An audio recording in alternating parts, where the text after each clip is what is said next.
I drove 3 hours to my late wife's Lakehouse seeking a moment of peace only to find my key would not turn. The locks were completely changed. Loud music rattled the windows of the sanctuary I built with my own hands.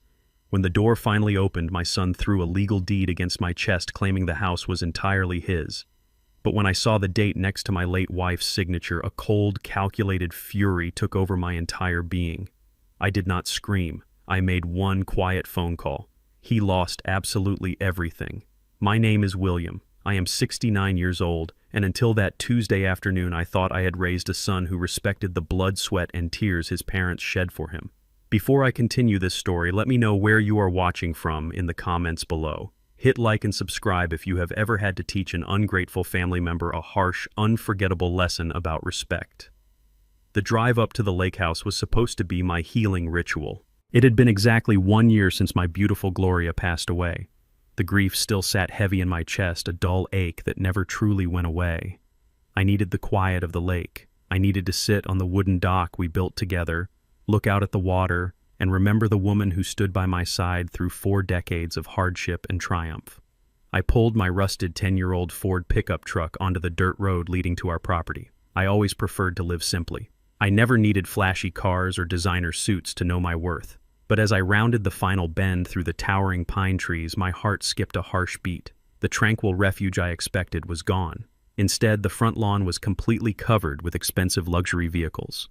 Sleek sports cars and heavy imported SUVs were parked carelessly over the delicate flower beds Gloria had tended with so much love and patience. A heavy bass thumped through the solid timber walls of the cabin, vibrating the glass panes. I stepped out of my truck, my heavy work boots crunching against the gravel. I walked up the wooden front steps, feeling a tight, uncomfortable knot forming in my stomach. I reached into my pocket, pulled out the heavy brass key I had carried on my key ring for 20 years, and slid it into the front door. It did not go in. I tried again, pushing harder, thinking the metal was just jammed. The key refused to turn. I stepped back and looked closely at the mechanism. The entire lock was brand new. Someone had removed the vintage brass lock I installed with my own hands and replaced it with a cheap, shiny electronic keypad. My sanctuary had been violated without my knowledge. I pounded my fist against the heavy oak door. I pounded again, louder this time, letting the mounting frustration fuel my strikes. The thumping music inside dipped slightly. Heavy footsteps approached from the other side. The door swung open, releasing a cloud of expensive perfume and the sharp, sour smell of alcohol. Megan stood in the doorway. She was my son Derek's wife. She was a 30-year-old white woman who had always looked at me as if I were a piece of dirt on her expensive designer shoes.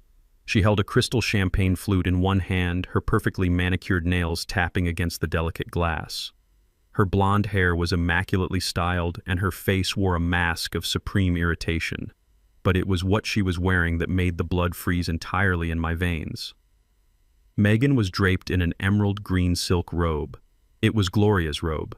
She had it tied loosely around her waist, letting the precious hem drag carelessly against the dirty hardwood floor. "William," she sighed, rolling her eyes in sheer annoyance. "What exactly are you doing here? You did not call to announce your visit." I stared at her, struggling to process the sheer audacity of her question. "This is my house, Megan," I said, keeping my voice dangerously low and steady. "Open this door wide and tell these strangers to get off my property right now." Megan let out a harsh, mocking laugh. She took a slow sip of her champagne and leaned against the doorframe, deliberately blocking my path. "Your house? I think you are very confused, old man. We are hosting a VIP housewarming party today. Derek invited his most important business partners and corporate investors. You cannot just barge in here uninvited like you own the place. And you definitely cannot park that embarrassing rust bucket of a truck in our driveway. It is completely ruining the aesthetic of our event." I felt a massive surge of heat rise in my neck. The sheer disrespect was suffocating. I had paid for every single timber, every roofing nail, and every window pane in this cabin. I had worked until my hands physically bled to give my son a safe place to spend his summer vacations. Now this arrogant woman was treating me like an unwanted, pathetic trespasser. "Take off that robe," I demanded, my voice cutting sharply through the thumping music behind her. "You have absolutely no right to touch my late wife's personal belongings." Megan glanced down at the emerald silk and smirked with deep satisfaction. "Oh, this old thing, I found it stuffed in a dusty closet upstairs. It makes a decent party wrap for the evening." "Do not be so incredibly dramatic, William. It is just a piece of old fabric.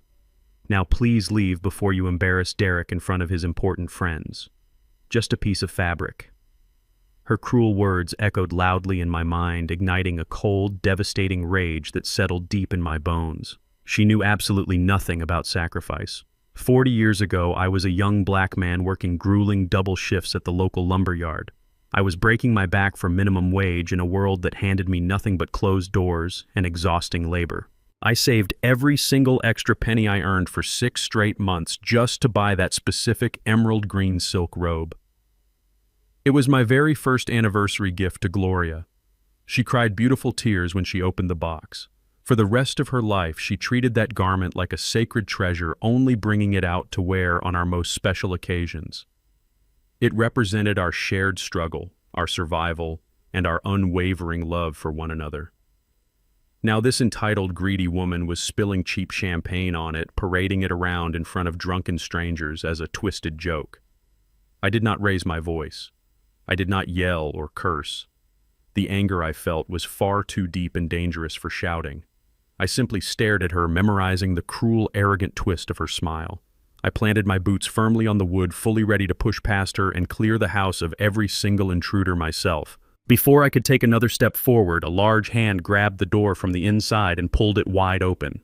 Derek stepped out onto the porch, my own flesh and blood. The son I had sacrificed everything to raise and protect. He was wearing a tailored designer suit that I knew cost more than my first vehicle. He did not greet me.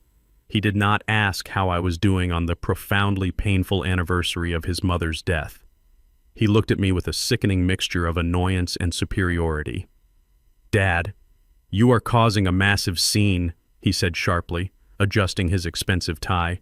"I told you repeatedly that we needed space to build our professional network. You cannot just show up here unannounced and harass my wife." I looked at my son, searching his face for any remaining trace of the good boy I used to know.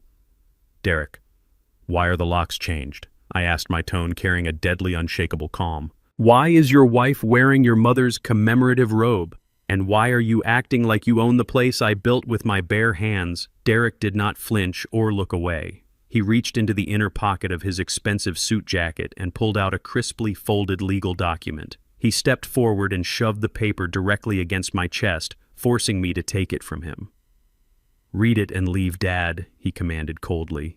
"It is already done." I unfolded the heavy parchment paper. The bold black letters at the top clearly stated it was a property deed transfer. I scanned the text rapidly, my eyes jumping over the dense legal jargon until I reached the ownership section. The document listed Derek as the sole and exclusive legal owner of the entire Lakehouse property. I flipped to the final page, searching for the authorization. There at the bottom of the page was a signature. It was Gloria's signature. My heart stopped beating for a terrifying fraction of a second. I recognized her unique cursive handwriting, although it looked strangely shaky and forced. But it was not the signature itself that made my breath catch violently in my throat. It was the date stamped right next to the dark blue ink. October 14th. I stared at the date, reading it over and over again to make sure my eyes were not deceiving me in the sunlight. Gloria passed away on October 17th. On October 14th, my beautiful wife was lying in an intensive care unit securely connected to a life support ventilator, trapped in a deep, medically induced coma. She could not open her eyes. She could not breathe on her own. She was absolutely incapable of holding a pen, let alone willingly signing over $1 million property to our son. I slowly lowered the paper. The jagged pieces of the puzzle slammed together in my mind with terrifying clarity. My son had not just stolen my house behind my back. He had forged a binding legal document and violated his own dying mother in her final hours to accomplish it. I looked up and met Derek's arrogant, unflinching gaze. I did not scream. I carefully folded the forged deed, slipped it securely into my jacket pocket, and turned my back on them without another word. I walked down the wooden steps to my rusted truck, pulled out my cell phone, and prepared to burn their entire stolen world to the ground. I did not scream. I did not throw a punch or shatter the crystal glass in that arrogant woman's hand. A lesser man might have lost his mind right then and there, tearing through that crowd of entitled strangers to reclaim what was rightfully his. Instead, I looked directly at my son, taking in the expensive fabric of his suit and the cowardly shift of his eyes, and I let out a low, cold laugh. It was a sound entirely devoid of any humor, a sound that made the smug expression on Derek's face falter for just a fraction of a second. I turned my back on them without uttering a single word. I walked down those wooden steps with my head held high, leaving the thumping bass and the smell of cheap champagne far behind me. I climbed into my rusted pickup truck, gripped the worn steering wheel, and turned the ignition. I did not look back in the rearview mirror as I drove down the gravel path away from the lake. My mind was no longer clouded by the heavy, suffocating grief of my anniversary. It was crystal clear, sharpened into a lethal and highly focused weapon. The moment my tires hit the main asphalt highway, I reached into my glove compartment and pulled out my secure mobile phone. I dialed a number I had not used since the day we finalized Gloria's estate. The phone rang only twice before a sharp professional voice answered on the other end. It was Mr. Cohen. He was not just a typical family attorney handling wills and testaments. He was a financial shark, a brilliant strategist who operated in the deep, quiet waters of corporate law and private asset protection. Cohen, I said, keeping my voice completely steady over the roar of the truck engine. My son just handed me a forged property deed for the Lakehouse. It bears Gloria's signature dated October 14th. I need you to initiate a full, immediate audit of every single visible account attached to my name and my late wife's estate right this second. There was a brief, heavy silence on the line. October 14th. Cohen repeated his tone, shifting instantly from professional courtesy to absolute predatory alertness. William Gloria was entirely incapacitated on that date. She was on a ventilator in the intensive care unit. I know, I replied coldly, staring at the yellow lines passing rapidly on the highway. I am driving back to the city now. Pull the financial records. I need to know exactly how far his absolute greed has spread. I stared blankly at the road ahead. My son had not merely stolen a vacation home to impress his wealthy new friends. He had actively reached into his dead mother's sacred medical fund and wiped it out completely. He stole the money meant to keep his own father walking, functioning, and healthy in his old age. The depth of that betrayal was breathtaking. It was a vicious, calculated attack on my basic survival. Do not freeze the stolen funds yet. I ordered, my voice dropping to a dangerous, terrifying whisper. Let him think he has won. Let him think he is entirely untouchable. But I want you to execute the Black Trust Protocol immediately. Activate the hidden security layer on every single primary asset real estate portfolio and shadow account I legally own. Strip my public financial profile down to the bare minimum. Hide the corporate shares and bury the investment portfolios deep behind the legal firewalls. William, promise me you will not crush him immediately. Give our boy a chance to find his own way. I squeezed her hand and made a solemn vow right there by her deathbed. I promise you, my love, I will let them be completely free to make their own choices until they cross the line. I had kept that sacred promise for 6 agonizing months. I had watched in absolute silence as he married Megan, a woman who openly sneered at our heritage and our simple way of life. I had stayed quiet when they ignored my phone calls on holidays and birthdays. I endured their blatant disrespect. But forging a dying woman's signature and stealing her dedicated medical funds was not just crossing the line. It was taking a torch to the bridge and spitting directly on the burning ashes. The grace period was officially over. I owed them nothing anymore. I pulled onto my quiet suburban street just as the sun began to dip below the horizon, casting long, dark shadows across the pavement. This was my primary residence, a sturdy brick house I had paid off entirely 30 years ago. It was modest on the outside, exactly the way I wanted it, a perfect camouflage for a man of my actual means.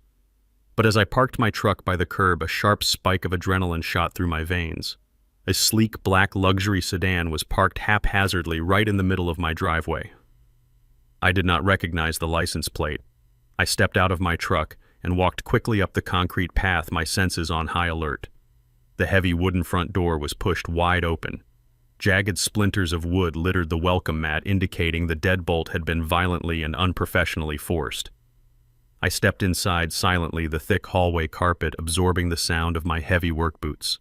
The house was unnaturally quiet, but a faint metallic scraping noise echoed from the corridor leading to my private study. I moved through the familiar shadows of my own home, my breathing slow, deep, and perfectly controlled.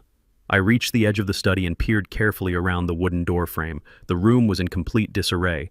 My personal files, photo albums, and tax documents were thrown carelessly across the hardwood floor, but my eyes locked instantly on the far wall. Derek was standing there sweating profusely, gripping a heavy steel crowbar in his hands.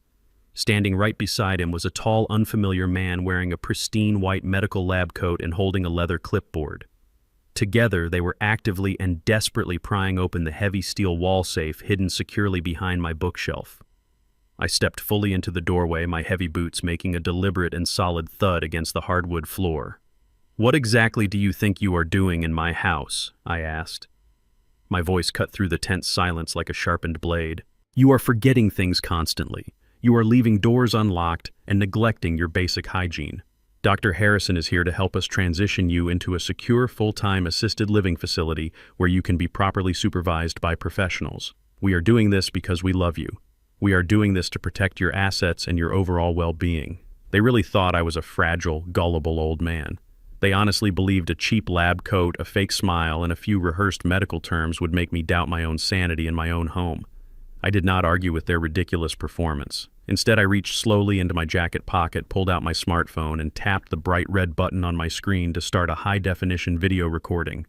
I held the camera up, making absolutely sure to capture the broken safe, the dropped crowbar on the floor, and the pale, guilty faces of the two intruders standing in my study. "Let us get this official psychiatric evaluation strictly on the record," I said, taking a slow, highly calculated step toward the fake doctor. "Dr. Harrison, please look directly into the lens and state your full legal name. Following that, I need you to state your state medical board license number so I can verify your credentials with the authorities." The man swallowed hard, his Adam's apple bobbing visibly. He took a quick, panicked step backward until his shoulder blades hit my wooden bookshelf. "I am just an independent consultant," he stammered, raising his hands to cover his face from the camera lens. "This is a private family matter. I was told I was just observing a voluntary intervention. There is absolutely no private matter when you commit a felony home invasion," I replied, my voice booming through the confines of the study, echoing with decades of unchecked authority.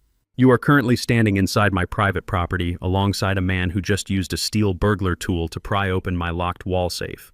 That is breaking and entering in the first degree. That is attempted grand larceny. Furthermore, conspiring to falsely declare a competent senior citizen mentally unfit to steal his estate is a massive federal offense. I am keeping this camera rolling while I dial the police to report a violent home invasion." I pressed the keypad on my phone, letting the bright screen illuminate the dark room. The fake doctor did not hesitate for another second. His self-preservation instincts kicked in immediately. He dropped his clipboard directly onto the floor, shoved past Derek roughly, and sprinted down the hallway like a terrified animal. I heard his frantic footsteps hit the front porch, followed seconds later by the loud, screeching tires of a car speeding recklessly away down the suburban street. Derek stood, completely frozen, in the center of the room. He stared at the empty doorway where his hired accomplice had just fled his chest, heaving with panicked breaths. He turned to look at me, his eyes wide with a mixture of fear and embarrassment. "Dad, please put the phone down," he pleaded, holding his hands up defensively. "You do not understand the financial pressure I'm under right now. I was just trying to secure the family legacy before you made any rash decisions." "Get out of my house, Derek," I commanded, pointing my finger squarely toward the street outside. "You are no longer welcome under this roof. You have lost the right to call me your father." Derek opened his mouth to argue, perhaps to offer another pathetic excuse, but the cold, unwavering fury in my eyes made him snap his mouth shut. He grabbed his expensive designer jacket from the back of my leather reading chair and practically ran out the front door, leaving me entirely alone in the wreckage of my violated study. I lowered my phone and stopped the recording. The sudden silence of the empty house crashed down around me, thick and suffocating. I looked down at the discarded crowbar and the scattered personal documents littering my floor. A heavy, crushing wave of disappointment washed over my chest, squeezing my heart until it physically ached. I stood there and remembered the grueling winters 40 years ago. I remembered working back-to-back night shifts at the lumber yard, my hands blistered and bleeding, my back aching constantly just so I could pay the exorbitant tuition for Derek to attend a prestigious private academy across town. There were countless nights I lied to Gloria, telling her I had already eaten a hot dinner at work just so there would be enough meat on the table for our growing boy to have a second helping. I starved my own body to build a strong, educated, and honorable man.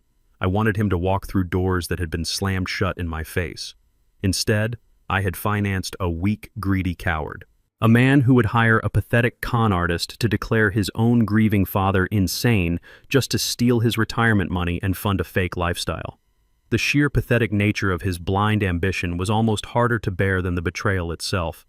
He desperately wanted the fast track to wealth and high society, but he lacked the spine, the grit, and the character to actually work for it. I pushed the bitter memories aside and walked slowly toward the damaged wall safe. The heavy steel door hung awkwardly on its bent and twisted hinges. Derek had managed to pry it open just enough to reach his greedy hands inside before I interrupted them. I knelt on the floor, pushing aside my life insurance policies, my vehicle titles, and the stack of old tax returns they had carelessly tossed aside in their frantic search for liquid cash. None of those financial papers mattered to me right now. My hands moved frantically, feeling around the dark, dusty corners of the metal compartment.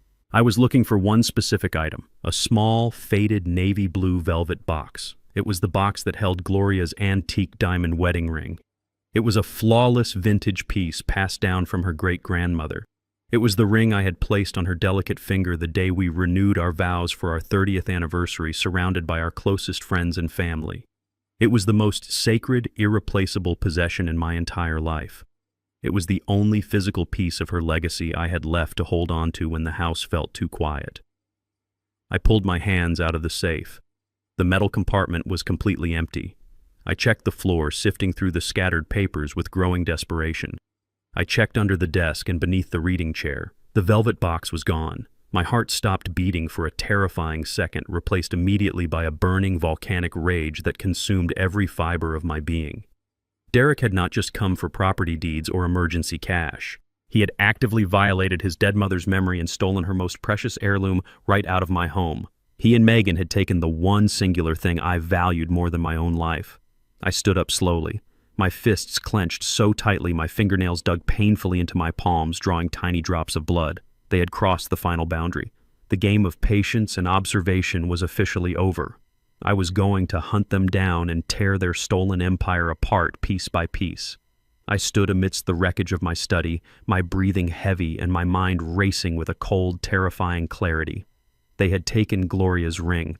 I needed to find it before Megan's absolute greed melted the platinum down or sold it to an untraceable buyer. I walked over to the bottom drawer of my mahogany desk, pulling out a cracked, outdated tablet. It was Derek's old device. He had discarded it here over a year ago when he bought the newest model, too arrogant and careless to realize he had never wiped the memory or unlinked it from his primary family cloud account. I plugged the tablet into the wall charger, waiting agonizing seconds for the bright logo to illuminate the dark room. I tapped the screen and opened the location tracking application. Derek was always incredibly reckless with his digital footprint. He shared his location constantly to show off his daily visits to expensive downtown restaurants and exclusive executive clubs.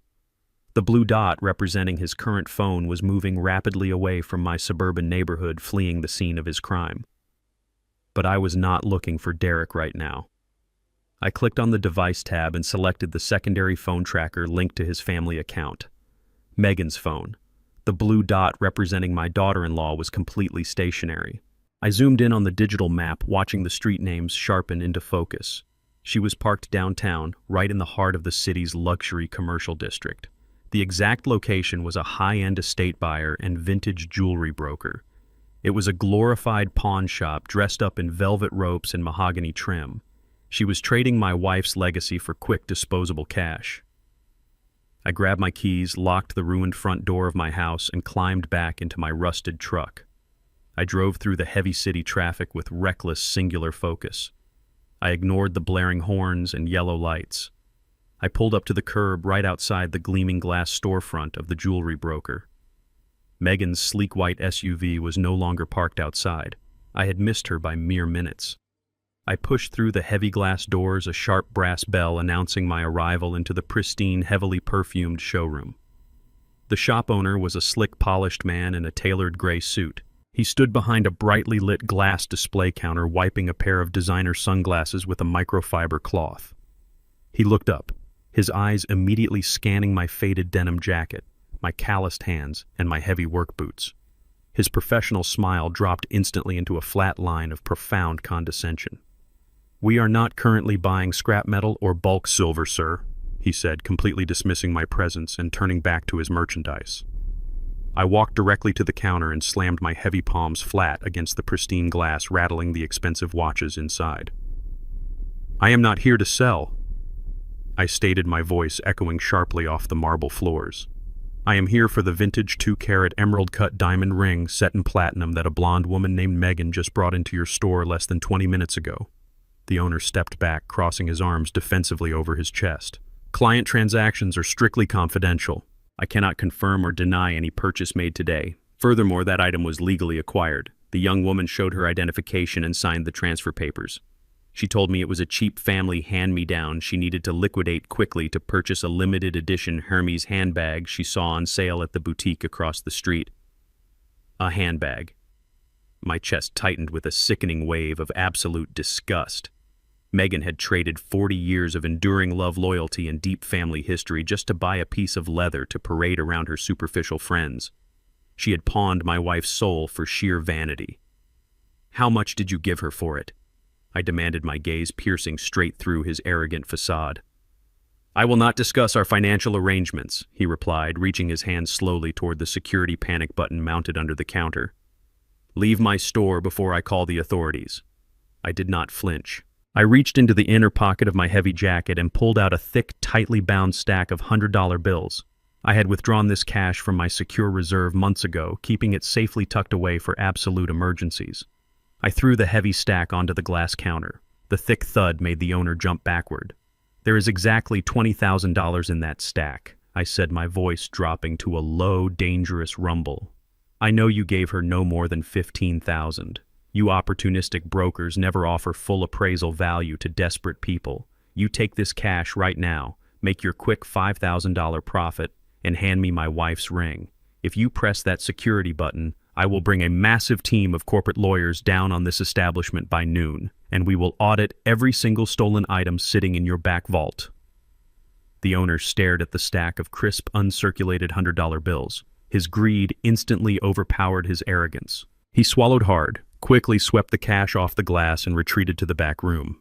A minute later, he returned and placed the small navy blue velvet box on the counter. I opened the velvet lid.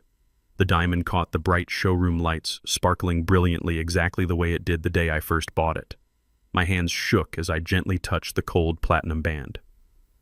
A profound, heavy wave of memories washed over my boiling anger. I remembered the grueling 2 years of my youth when I worked 3 separate manual labor shifts every single day.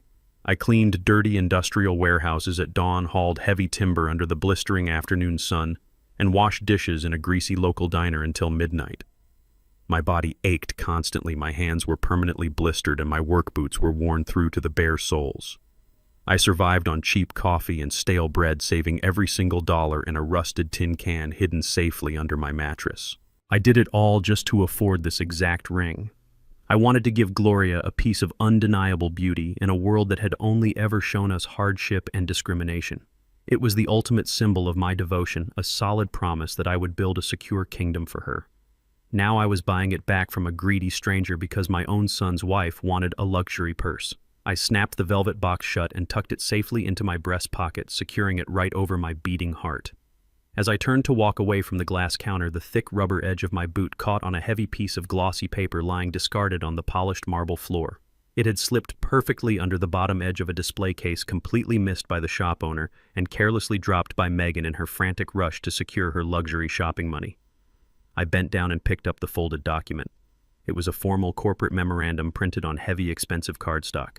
I unfolded the pages, my eyes scanning the bold legal header. It was an advanced memorandum of understanding between my son and a massive, ruthless commercial real estate development corporation. The text outlined a fast-tracked binding agreement to completely demolish the Lakehouse property and clear the surrounding timber to build a massive commercial resort. I traced my finger down to the financial execution clause. The purchase price was listed clearly in bold black ink, $1.5 million. The final binding signature from the corporate buyer was scheduled for a private executive dinner this exact coming weekend. The forged deed Derek shoved into my chest earlier today was not just a greedy grab for a free vacation home. It was the necessary key to finalize a massive multi-million-dollar corporate buyout. They were going to bulldoze the sacred sanctuary I built for Gloria and turn it into a concrete parking lot. They were rushing the sale to liquidate the massive asset before anyone could question the legitimacy of the deed transfer. A dark, terrifying smile slowly formed on my face. I folded the corporate memorandum and slid it into my pocket alongside my wife's recovered diamond ring. They believed they had outsmarted a defenseless, clueless old man. They had absolutely no idea that I legally owned the very ground they were standing on.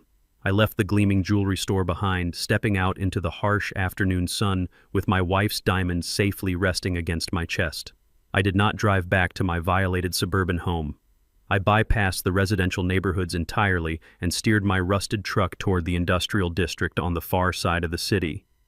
Mr. Cohen did not operate out of a towering glass skyscraper with a flashy receptionist.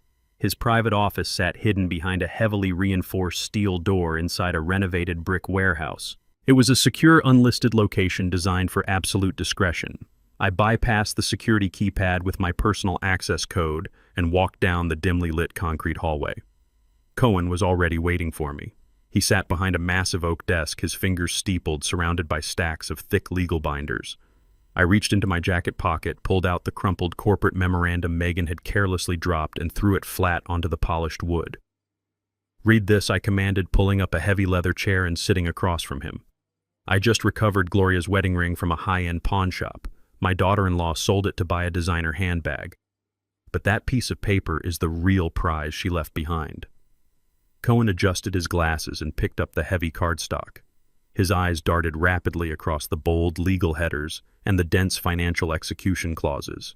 The silence in the room grew thick and heavy, punctuated only by the sharp rustle of the paper turning in his hands. He set the document down and let out a low, disbelieving breath. $1.5 million. He stated, his voice laced with professional shock.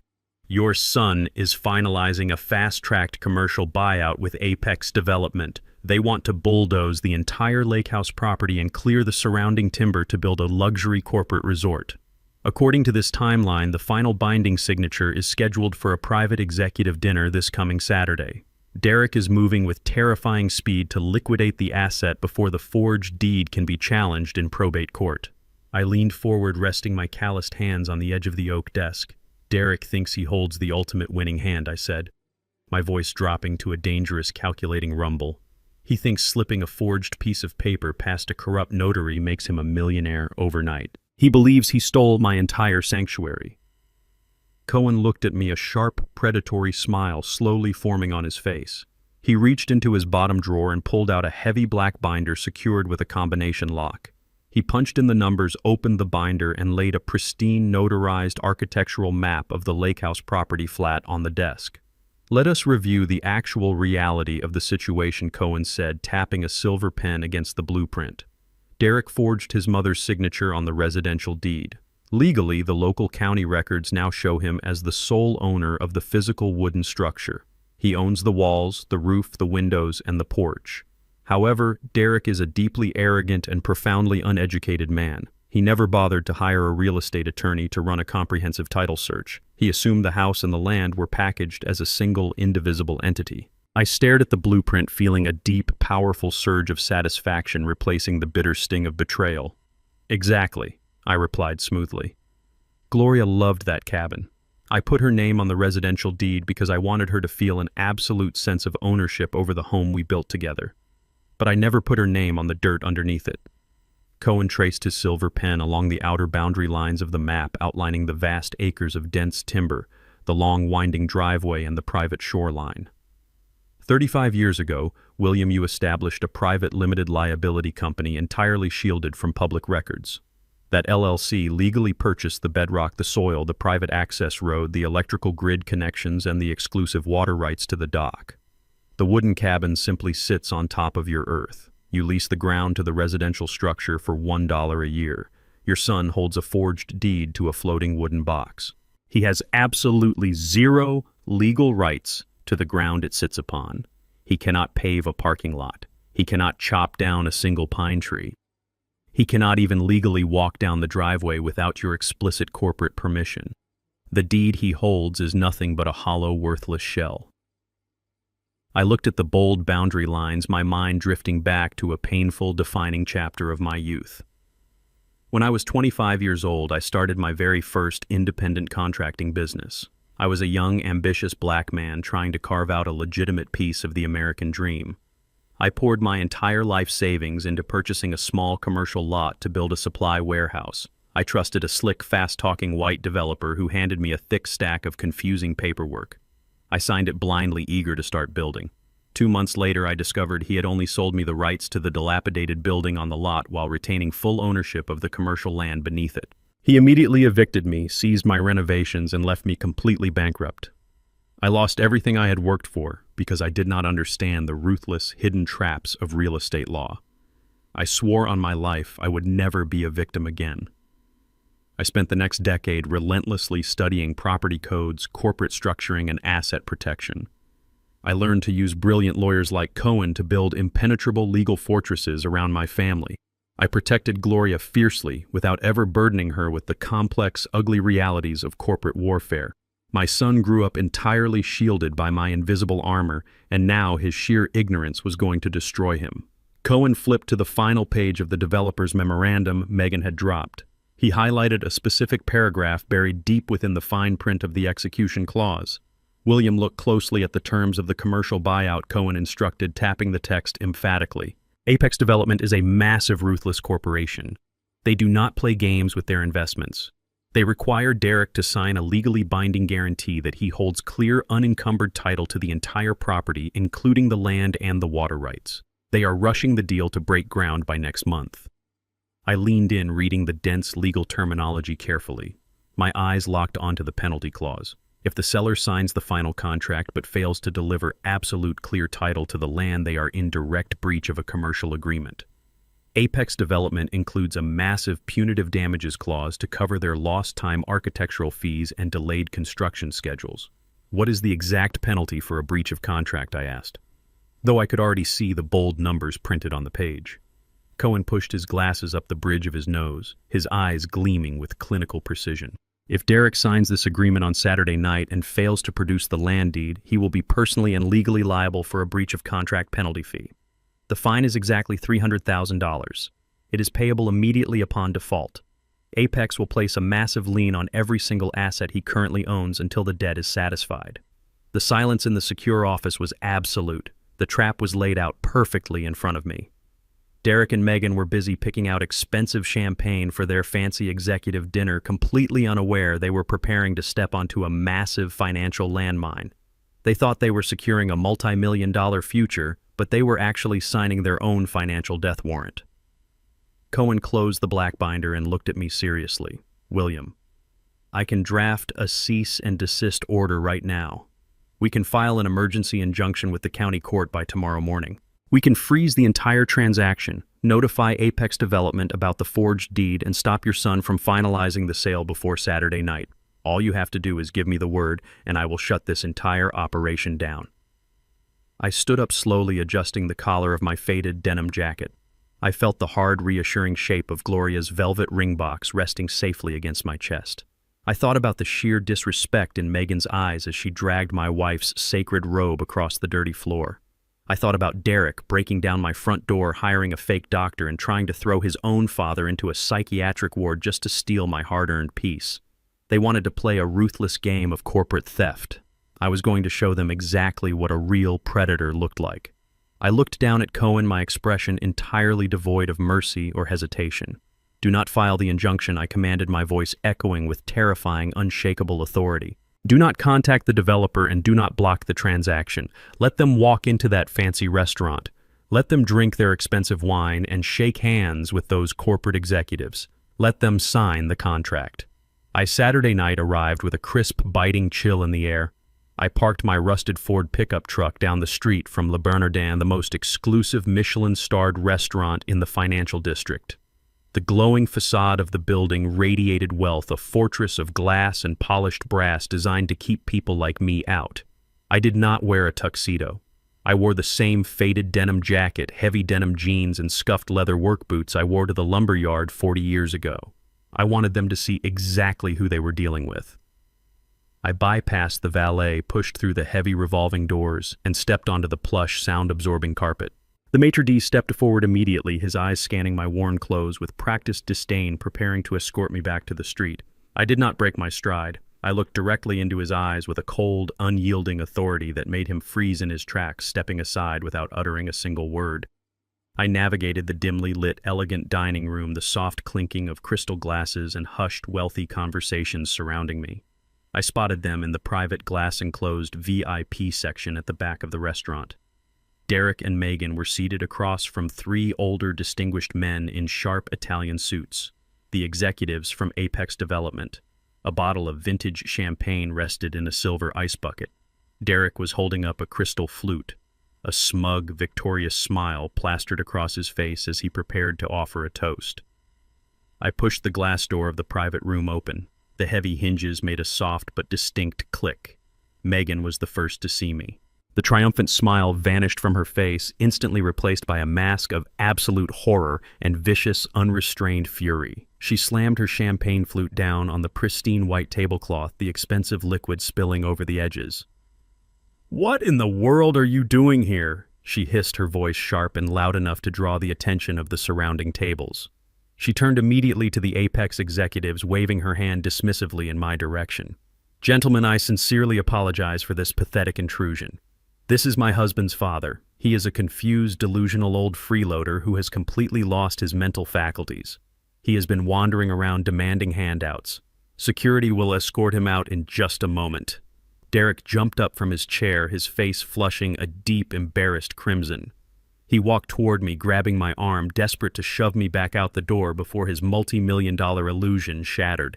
"Dad, get out of here right now," he muttered under his breath, his grip tight and frantic.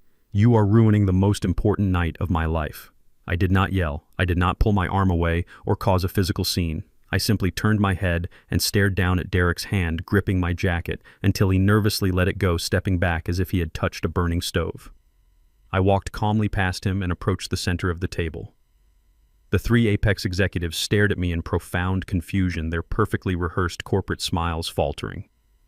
The lead executive, a silver-haired man with sharp, calculating eyes, looked from Derek to me, clearly annoyed by the interruption to his multi-million-dollar acquisition. I reached inside my heavy denim jacket and pulled out the thick black folder Mr. Cohen had meticulously prepared for me. I did not say a word to Megan, who was still practically vibrating with rage. I looked directly at the lead executive and dropped the heavy legal binder right onto the center of the table, directly over the ceremonial copy of their unexecuted purchase agreement. The heavy thud rattled the expensive silverware. "Read it." I commanded, my voice low, steady, and echoing with absolute, unshakable authority. "Before you sign a single document transferring $1.5 million to my son, I strongly suggest you review the actual bedrock of your investment." The executive frowned, visibly offended by my tone, but his corporate survival instincts kicked in.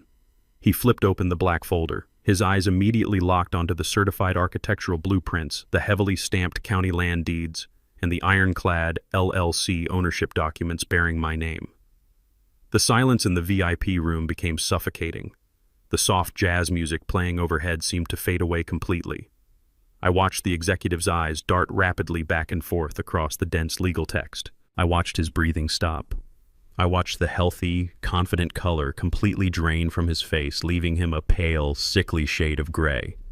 He flipped to the second page, verifying the boundary lines, the private access road, and the exclusive water rights. He looked up at Derek, his expression morphing from mild annoyance into sheer, unadulterated corporate terror. "What is this?" Derek, the executive, asked, his voice trembling with barely contained rage. "You presented us with a residential deed claiming free and clear ownership of the entire Lakehouse property." Derek swallowed hard, completely oblivious to the legal bomb sitting on the table. "I do own it. I have the signed deed from my mother." The executive slammed his hand down on the folder. "You own a wooden box, you absolute fool. You do not own a single inch of the dirt underneath it. The access road, the shoreline, the foundation, it all belongs to a private holding company registered to this man standing right here. You tried to sell us a commercial development site that you legally cannot even walk across. I stood perfectly still, letting the heavy silence do the work. I felt a profound, deeply satisfying surge of pride swelling in my chest. Decades ago, when I first started my contracting business, society quickly taught me a very harsh reality. A black man raising his voice in a room full of wealthy, powerful executives would only be labeled aggressive, unpredictable, or dangerous. I would have been escorted out in handcuffs without a second thought. So I learned a completely different kind of power. I learned the cold, absolute violence of corporate law, asset protection, and ironclad contracts. I learned that true power does not need to shout or throw punches. True power stands quietly in the room while the numbers, the legal stamps, and the undeniable facts absolutely crush your opponents into dust. I did not need to hurl insults at Megan. I did not need to scream at my son for his betrayal.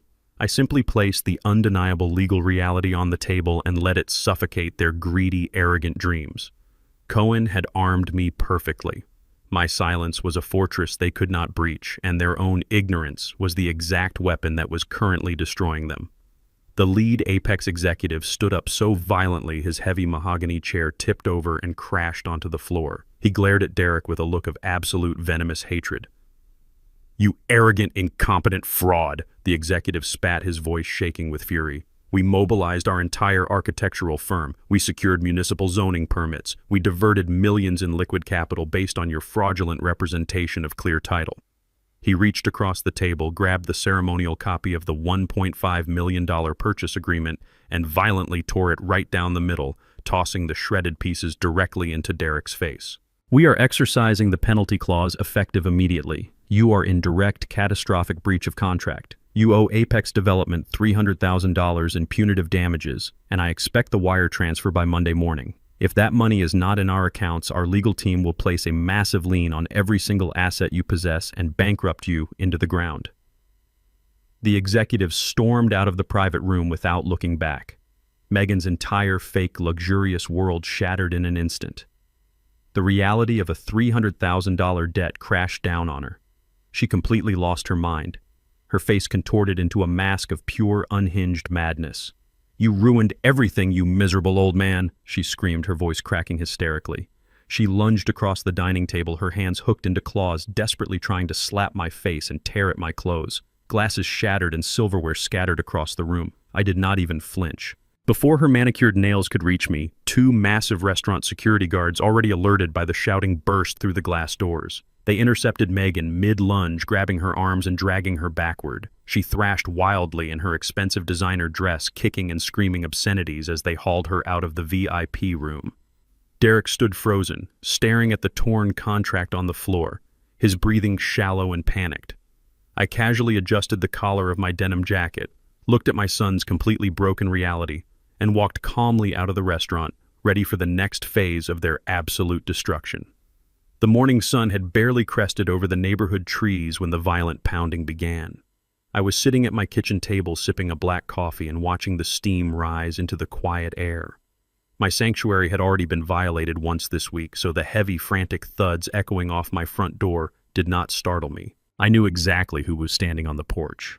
Before I could even stand up to unlock the deadbolt, the heavy oak door flew open with a sickening crack. The wood splintered violently around the frame, the metal lock breaking under the force of a desperate kick. It was a testament to sheer, unadulterated panic. Derek stood in my entryway looking absolutely nothing like the polished, arrogant executive from the Michelin-starred restaurant the night prior. His designer suit was deeply wrinkled, his expensive tie was missing, and dark, exhausted bags hung heavily under his bloodshot eyes. He stormed into my kitchen, breathing like a cornered animal, and slammed a thick stack of blank transfer deeds right onto my kitchen table, knocking over my coffee mug. The dark liquid spilled across the wood, dripping onto the floor, but I did not even blink. "Sign them!" Derek roared, his voice cracking with unchecked hysteria. "Sign the land over to me right now, Dad. You have to fix this." Apex Development sent their corporate lawyers after me at 6 o'clock this morning. They are threatening to seize my cars, my bank accounts, and Megan's business if I do not wire them $300,000 by tomorrow. You have to sign the holding company over to me so I can finalize the sale and get them off my back. I slowly picked up my overturned mug and set it upright deliberately, ignoring the mess. I looked at the frantic, pathetic man standing in my kitchen. "You created a fraudulent contract. I stated, my voice completely devoid of sympathy. You forged your dying mother's signature to steal a house you had no right to claim. You walked into a corporate boardroom and lied to ruthless investors. Now the bill for your arrogance has come due. I will not sign a single document to save you from the consequences of your own absolute greed. Derek stared at me, his chest heaving as he struggled to catch his breath. The desperate pleading look in his eyes suddenly vanished, replaced by a cold, malicious darkness that I had never seen in him before. The panic subsided into a twisted, arrogant smirk. He reached into his wrinkled jacket pocket and pulled out a thick manila envelope, tossing it onto the table right beside the blank deeds. I knew you would be stubborn, Derek sneered, his tone dripping with venom. I knew you would try to act high and mighty, but you are forgetting one very important detail, Dad. You are just a frail, retired old man, and I am the son desperately trying to protect you from your own deteriorating mind. I looked down at the envelope. I did not need to open it to know exactly what kind of poison it contained. What did you do, Derek? I asked, my voice dangerously flat. I went to a judge first thing this morning, Derek replied, crossing his arms over his chest in a pathetic display of dominance. I presented a sworn psychiatric affidavit signed by Dr. Harrison, the same doctor you threatened and chased out of this house. He documented your extreme paranoia, your aggressive tendencies, and your complete inability to manage your own basic daily affairs. Based on his expert medical testimony, a county judge granted an emergency temporary guardianship order. Effective as of 1 hour ago, every single bank account registered to your public Social Security number has been legally and completely frozen. I remained perfectly still in my chair, absorbing the sheer magnitude of his sinister move. Derek stepped closer, leaning over the kitchen table to invade my personal space. Your meager state pension is blocked, he whispered maliciously. Your checking account is locked. Your basic credit cards will decline at every single terminal in the city. You cannot buy groceries. You cannot pay for your electricity. You cannot even afford a gallon of gas for that rusted truck sitting in your driveway. You are completely and utterly cut off from the world. He was utilizing the legal system to choke the life out of me. He truly believed my entire financial existence was limited to a monthly government check and a modest savings account. He thought he had severed my only lifeline, cutting off my air supply to force my hand. I looked at the legal injunction resting on my table, and a slow, bitter smile crept across my face. It was not a smile of defeat, but of profound, heartbreaking realization. I looked up at the man standing before me, tracing the familiar lines of his face, searching for the boy I once loved so fiercely. When Derek was just 10 years old, the local economy crashed. The lumberyard cut my hours in half. We had barely enough money to keep the heat on during the freezing winter months. But Derek had earned a spot in an expensive, prestigious preparatory school program, and he needed a proper uniform and daily lunch money to fit in with the wealthy children. For 3 straight years, I literally starved myself. I skipped breakfast and ate nothing but stale crackers for lunch, enduring sharp, blinding stomach pains every single afternoon just so I could hand my son a crisp $10 bill every morning. I sacrificed the basic nourishment of my own body to ensure he never felt inferior. Now, decades later, that same son was weaponizing a corrupt legal system to intentionally starve his father to death. He wanted to watch me suffer, hoping hunger and desperation would force me to surrender my dignity and my land to pay off his corporate debts. Derek mistook my bitter smile for the terrified realization of a defeated old man. He tapped the stack of blank deeds with his index finger, his arrogance swelling to an unbearable peak. You have exactly 3 days before the food in your refrigerator runs out and the utility company shuts off your power, Derek taunted, turning his back on me and heading toward the splintered front door. I will be back on Monday morning. You can either sign the land over to me so I can sell it to Apex, or you can sit in the dark and starve. The choice is entirely yours, old man. He stepped out of the house and slammed the broken door behind him. I sat in the quiet of my kitchen, listening to the aggressive roar of his engine as he sped away down the suburban street. He was so confident in his victory. He thought he had checkmated a helpless pensioner. I did not panic. I did not shed a single tear for the son I had officially lost. I reached into my pocket and pulled out my secure mobile phone. I dialed my attorney's private line, the heavy silence of the house wrapping around me like a protective cloak. Cohen. I said, my voice resonating with an absolute terrifying calm. Derek just executed a temporary guardianship order using the fraudulent psychiatric evaluation. He has officially frozen my public checking accounts and locked my state pension cards. I am seeing the alerts on the public registry now, Cohen replied smoothly, unbothered by the supposed crisis. Should I file the counter motion to destroy the doctor's credentials and lift the freeze? No, I commanded, staring at the spilled coffee on my table. Let him have his illusion of control. Let the pension cards stay locked permanently and throw away the key. It is time to execute the final protocol. Open the Black Trust. Cohen did not hesitate. He simply typed a highly complex sequence of commands into his secure terminal. The screen flashed a brilliant green, unlocking a financial fortress I had kept buried and untouched for 3 decades. My son honestly believed my entire life amounted to splinter sweat and a meager state pension. He thought I was nothing but a tired, uneducated old man who swung a heavy hammer until his back gave out. He was completely wrong. 30 years ago, after I was swindled out of my first commercial lot, I realized that working with my hands would only buy me basic survival, not true power. So I took every single dollar I saved from my manual labor and bought a quiet 5% stake in a struggling local lumber supplier. Over the decades, that small supplier grew into a massive multi-state building materials supply chain. I never put my name on the headquarters building. I never attended the flashy corporate galas or posed for business magazines. I remained a completely silent shareholder, operating exclusively through offshore holding companies and impenetrable legal trusts.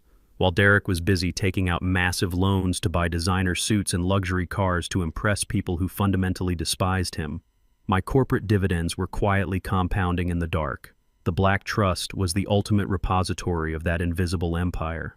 It held exactly $12 million in highly liquid, untraceable capital.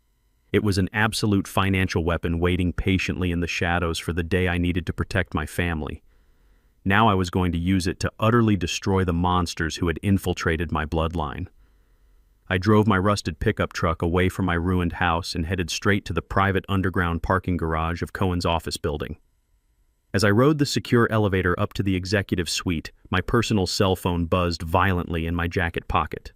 I pulled it out and saw a text message from an unknown number. I knew immediately it was Megan. She could not resist the urgent, toxic need to gloat over her perceived victory. The message was dripping with her usual arrogant cruelty. "Are you enjoying the dark, William? Have you started digging through the neighborhood trash cans for your dinner yet? Derek said your accounts are locked tight. You should have just signed the house over when you had the chance. Enjoy the hunger." I stared at the glowing screen. She was actively mocking a man she genuinely believed was starving to death in a cold, empty house. I did not reply. I did not give her the satisfaction of a reaction. I simply slipped the phone back into my pocket and walked through the heavy steel doors of Cohen's office. Cohen was waiting with a steaming cup of black coffee and a thick stack of financial portfolios spread across his polished mahogany desk. I sat down and placed my hands flat on the table, my mind completely focused on the execution of my strategy.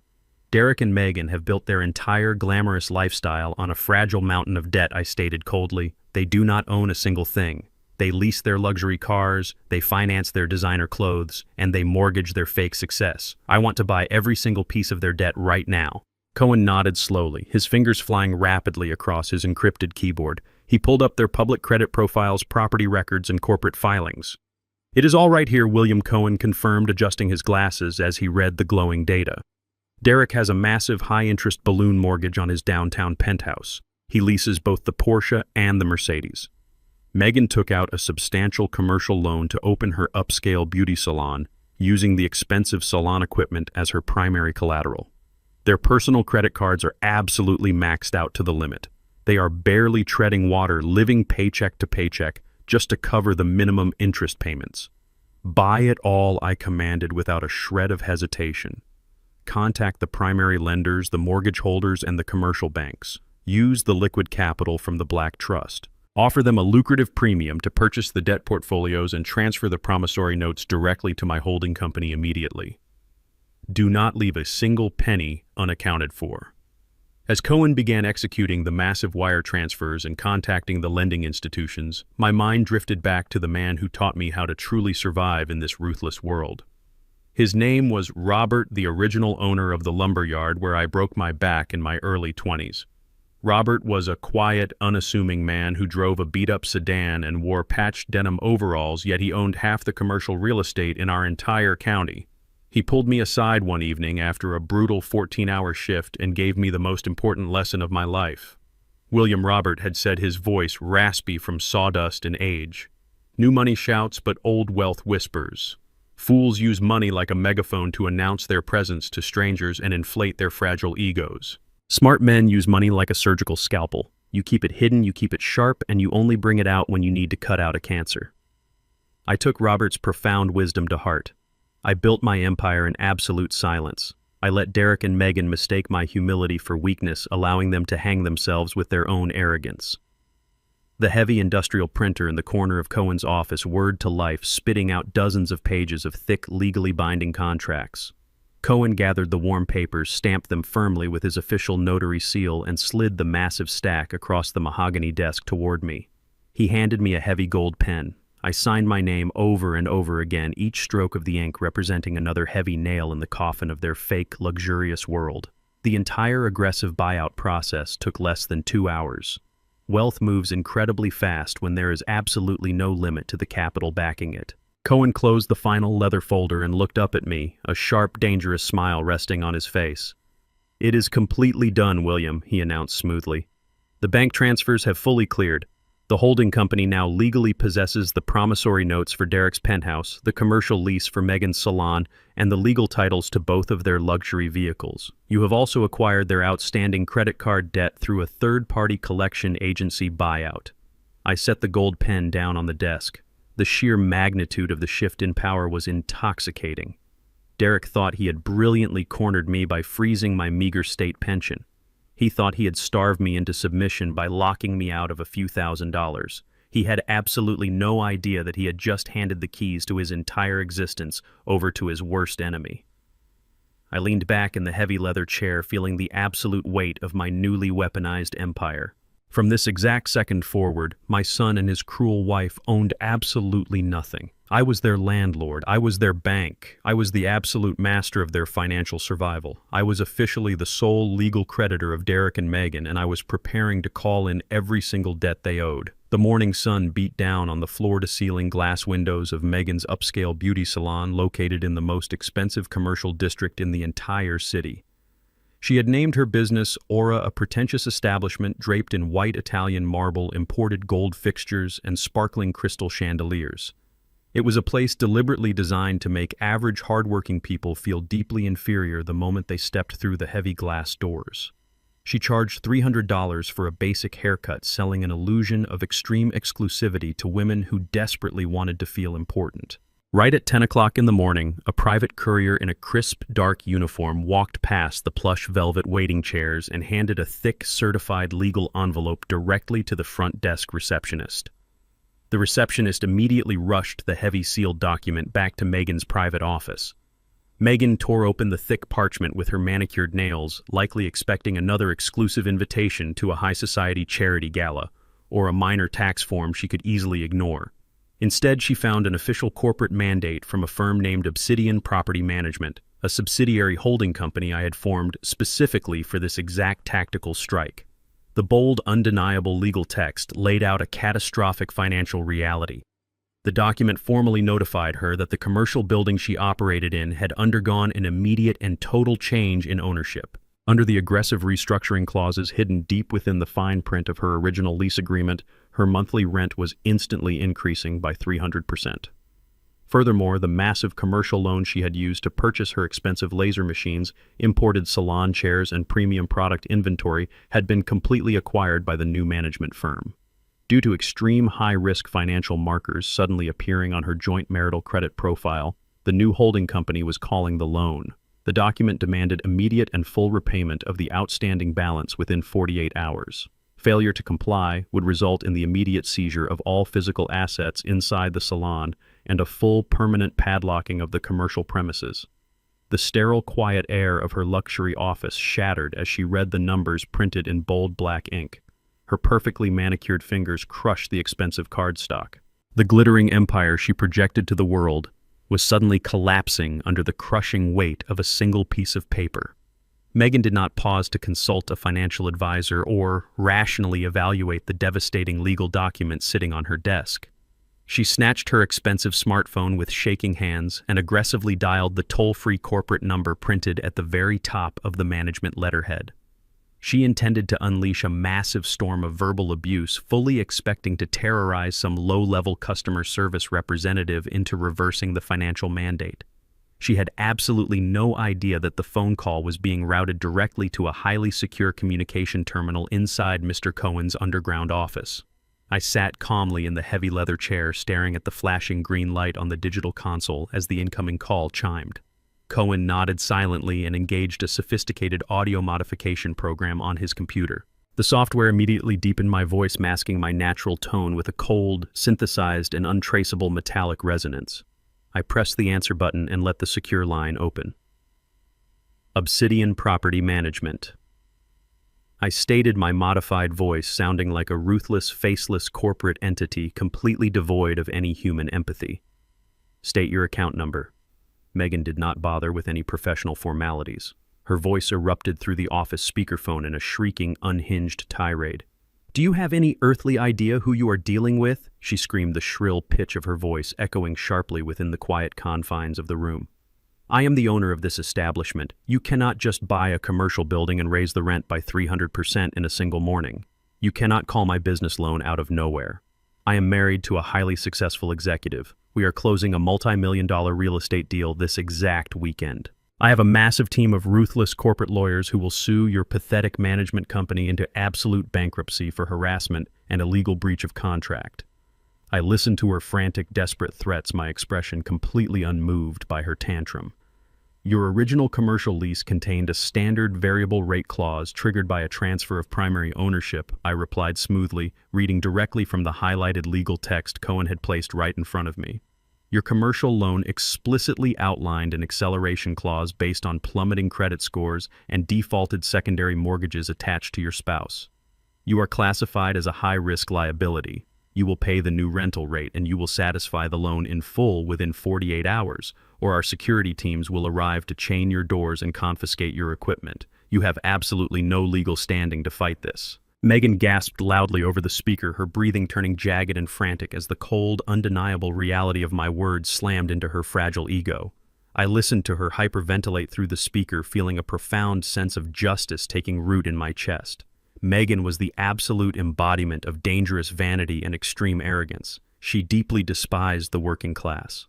I remembered the Thanksgiving dinner where she openly mocked my calloused hands and my faded denim jacket, blissfully unaware that those very hands had built the financial foundation her husband stood upon. She had constructed her entire glittering beauty empire purely on mountains of toxic debt and massive commercial loans she could never actually afford. Her entire identity was a hollow, heavily mortgaged shell.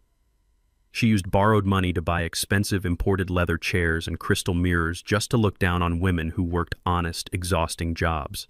She demanded absolute perfection and endless luxury, yet she brought absolutely nothing of actual value to the table. She was a financial parasite feeding on credit sustained entirely by the flimsy illusion of wealth.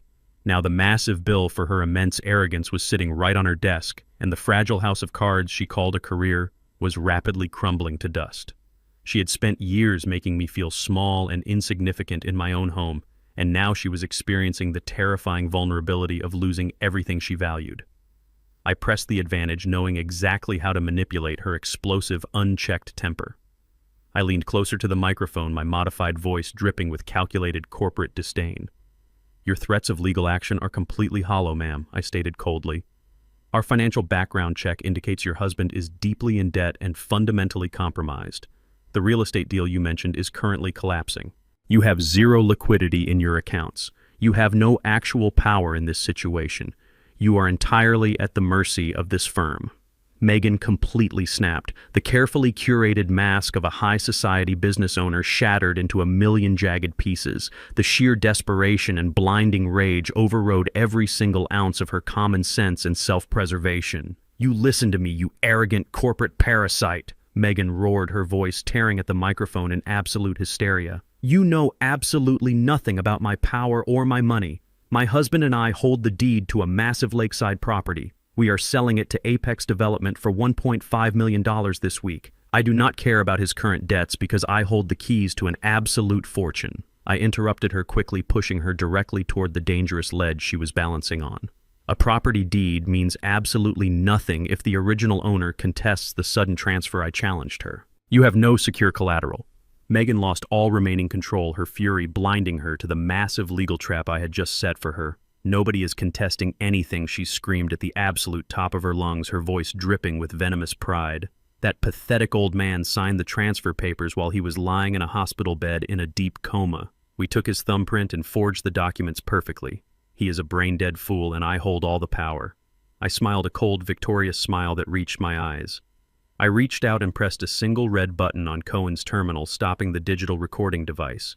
The hidden software had captured her entire frantic, unhinged confession in pristine, high-definition audio. Her own arrogant, cruel mouth had just handed me the definitive, irrefutable weapon to completely destroy her life and send her straight to a federal prison cell. While Megan was sealing her own fate with her hysterical confession over the phone, Derek was experiencing his own rapid, terrifying descent into absolute ruin. The following morning, he walked into his prestigious investment firm expecting to somehow charm his way out of the Apex Development disaster. He believed his silver tongue and tailored suit could fix the catastrophic breach of contract. Instead, he was met in the gleaming glass lobby by the head of human resources and 2 armed corporate security guards. A routine internal audit had flagged a series of highly unauthorized, desperate transactions. In his blind panic to cover the $300,000 penalty he owed the real estate developers, Derek had attempted to leverage his firm's secure client holding accounts as collateral for a short-term bridge loan. It was a massive, unforgivable violation of federal financial regulations. He was stripped of his corporate access badge, his company laptop, and his dignity right in front of his sneering colleagues. They escorted him out of the building with nothing but a small cardboard box. He was officially and permanently blacklisted from the entire financial sector, with his public accounts completely frozen by the very same guardianship order he had maliciously enacted against me, and his credit utterly destroyed by the Black Trust. Buyout. Traditional banks laughed directly in his face.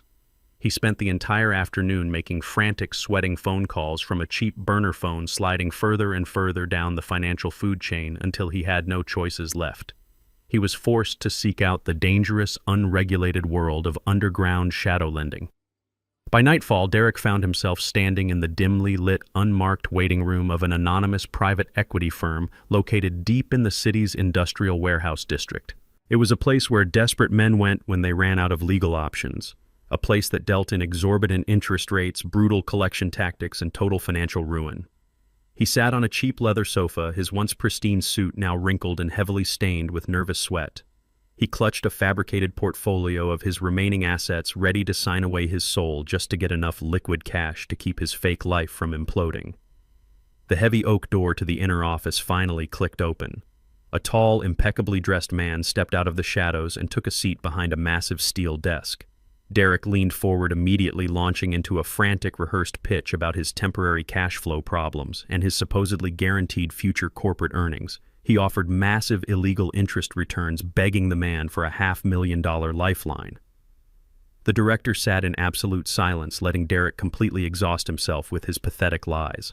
Then the man leaned forward into the overhead light, pushing his silver-rimmed glasses up the bridge of his nose. It was Mr. Cohen, my brilliant, ruthless attorney. Derek stopped speaking mid-sentence. His eyes widened in profound confusion, trying to place the familiar, sharp face. Cohen did not offer a polite greeting.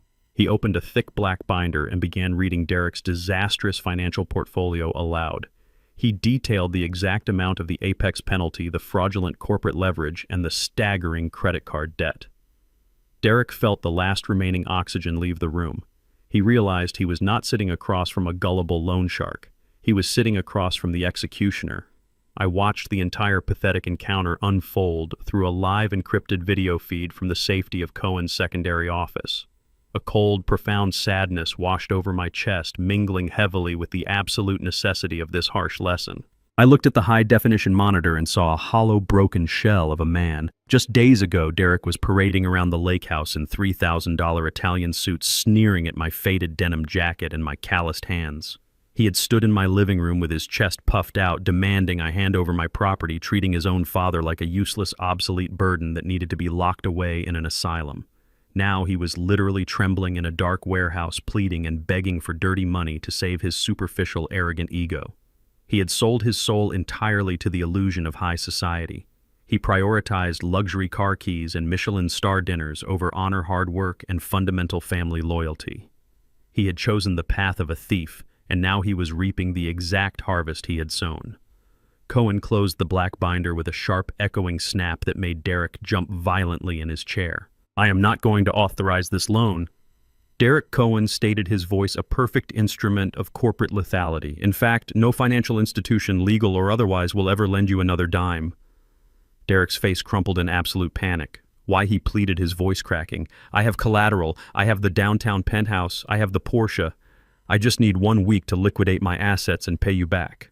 Cohen slid a single legally stamped document across the cold steel desk. "You have absolutely nothing," Cohen corrected him smoothly. "As of yesterday afternoon, every single piece of your outstanding debt was purchased by a private holding company. Your massive credit card bills, your luxury vehicle leases, and the balloon mortgage on your penthouse are all currently owned by a single highly aggressive creditor. By losing your executive employment today and engaging in documented corporate fraud, you have automatically triggered the universal default clauses hidden deep in the fine print of every single one of those contracts. The new creditor is calling in all the debts simultaneously, effective immediately." Derek stared at the paper, his hands shaking so violently he could barely hold it. He recognized the imposing black logo of Obsidian Property Management at the top of the page. "Who is the creditor?" Derek choked out, the reality of his doom finally crushing his lungs. Cohen stood up, towering over my broken son. "That is entirely irrelevant to your immediate survival," Cohen replied. "What is relevant is that you are in catastrophic, irreversible default. I am formally notifying you that a licensed repossession team will be arriving at your luxury building at exactly 2 o'clock tomorrow morning. They are taking the Porsche, they are taking the Mercedes. And a team of armed sheriff's deputies will be enforcing an immediate, unappealable eviction from your penthouse. You have until tonight to pack whatever fits into a cardboard box before you are thrown permanently onto the street." At exactly 2 o'clock in the morning, the pristine enforced silence of Derek's exclusive downtown high-rise was violently shattered. The heavy grinding roar of industrial diesel engines echoed through the narrow urban canyon as 3 massive heavy-duty tow trucks rolled aggressively onto the polished cobblestone driveway. Flashing amber strobe lights painted the towering glass facade of the luxury building in harsh warning colors. A highly coordinated team of licensed repossession agents and armed county sheriff's deputies marched directly past the bewildered night concierge carrying thick stacks of court-ordered foreclosure mandates. They did not pause to explain themselves or wait for permission. They moved with the cold, absolute efficiency of a corporate execution. Up in the luxury penthouse, Derek and Megan were brutally jolted from their sleep by the terrifying, authoritative pounding of heavy fists against their custom mahogany door. Before Derek could even fumble for his silk robe, the deadbolt was professionally breached. The deputies flooded the expansive, imported marble entryway. They handed a pale, trembling Derek an immediate eviction notice, giving him and his hysterical wife exactly 15 minutes to gather whatever basic necessities they could fit into 3 standard cardboard boxes. Down in the pristine underground parking garage, the repossession crew was already executing their ruthless mandate. The custom security alarms of Derek's leased pristine white Porsche and Megan's imported Mercedes SUV shrieked loudly, waking the elite residents on the lower floors. Thick steel chains were wrapped securely around the expensive customized axles. Within minutes, the luxury vehicles were hoisted violently onto the flatbed trucks, their expensive chassis groaning under the unforgiving tension of the hydraulic winches. Back up in the penthouse, Megan was screaming at the top of her lungs, desperately trying to snatch her designer handbags and expensive jewelry from the firm grasp of the repossession agents. The deputies forced them out into the hallway with zero hesitation. The heavy penthouse door slammed shut behind them, and a thick, heavy-duty steel padlock was immediately clamped over the handle. A bright orange legal notice was slapped onto the wood, sealing their absolute financial ruin. The The crisp, biting night air hit Derek and Megan hard as they were unceremoniously shoved out through the main glass doors of the lobby and directly onto the cold, unforgiving concrete of the public sidewalk. They stood shivering in the harsh glow of the streetlights, wearing nothing but hastily thrown-on sweatpants and wrinkled designer sleepwear. At their feet sat 3 cheap, flimsy cardboard boxes holding a pathetic assortment of mismatched shoes, basic toiletries, and a few tangled pieces of clothing. The glamorous, untouchable world they had constructed entirely out of toxic debt and massive lies had completely evaporated into the freezing wind. The shock rapidly metabolized into a vicious, unhinged fury. Megan turned on Derek like a starving, cornered animal, her face devoid of her usual immaculate makeup contorted into a mask of pure, unrestrained hatred. "You absolutely worthless, incompetent failure," she shrieked, her voice echoing shrilly down the empty city block. "You promised me a $1.5 million corporate buyout. You promised me Apex Development was depositing the funds this weekend. Instead, I lose my multi-million-dollar salon, my cars, and my home all in the exact same day. You ruined my entire life." Derek, thoroughly stripped of his arrogant executive persona, completely lost his temper. He kicked one of the cardboard boxes, sending a pair of expensive high heels skittering into the dirty street gutter. "Do not dare put this on me!" Derek roared back, his face flushing a deep, furious crimson. "You are the one who spent hundreds of thousands of dollars on imported Italian leather chairs for a pathetic beauty parlor that never turned a single dollar of actual profit. You maxed out 6 different credit cards to buy designer purses to impress women who secretly despise you. You dragged me into this massive mountain of debt just to feed your massive, endless vanity." Their vicious, screaming argument bounced loudly off the surrounding high-rise buildings. Across the street, the heavy glass doors of an exclusive late-night executive club opened. A group of wealthy elite socialites dressed in sharp tuxedos and glittering evening gowns stepped out onto the curb. They stopped and stared openly at the humiliating spectacle unfolding on the sidewalk. Several of Derek's former corporate colleagues were among the crowd. They pointed, whispered, and pulled out their expensive smartphones to record the pathetic downfall of the arrogant couple. Megan noticed the glowing camera lenses and tried desperately to hide her face behind her hands, sobbing uncontrollably as the sheer crushing weight of public humiliation finally broke her fragile ego. Derek just stood there, breathing heavily, completely paralyzed by the utter destruction of his fake manufactured reputation. I sat in the dark, cold cab of my rusted Ford pickup truck parked discreetly in a shadowy alleyway directly across the street.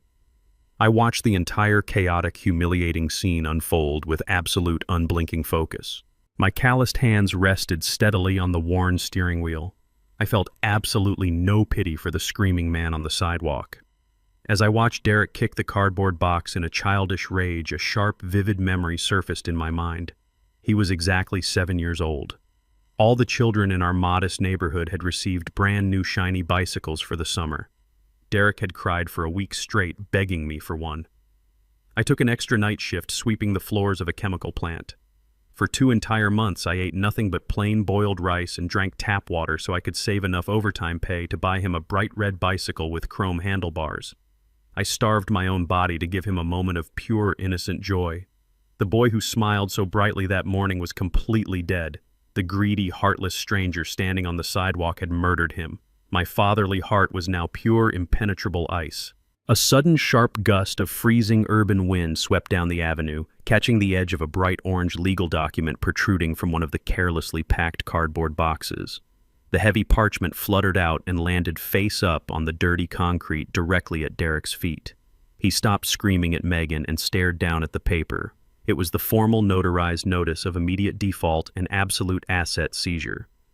He fell to his knees on the freezing sidewalk, his trembling hands reaching out to grasp the document. He brought the paper close to his face under the harsh glare of the overhead street lamp. His bloodshot eyes scanned the dense, aggressive legal text, searching frantically for a way out, a loophole, or a minor clerical error. Instead, his gaze locked onto the bold, black corporate logo stamped squarely at the top of the page. Obsidian Property Management. He read the name of the holding company. Then he read the name of the parent corporation legally authorized to execute the hostile takeover of his entire life's debt. The Black Trust. The breath left Derek's lungs in a sudden, violent gasp. His mind rapidly connected the horrific, undeniable dots.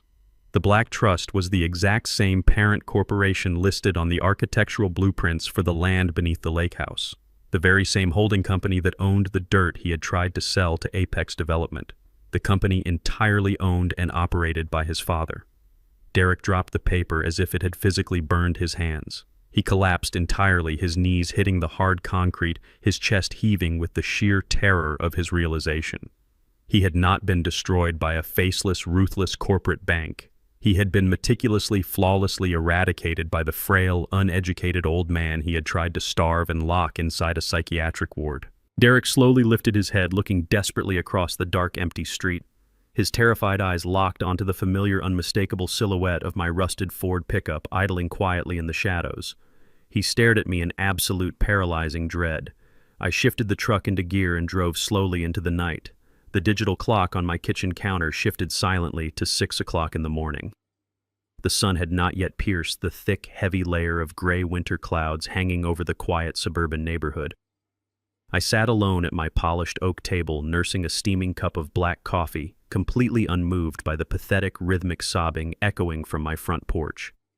Through the reinforced security glass of my recently repaired front door, I watched the absolute spectacular destruction of their manufactured pride.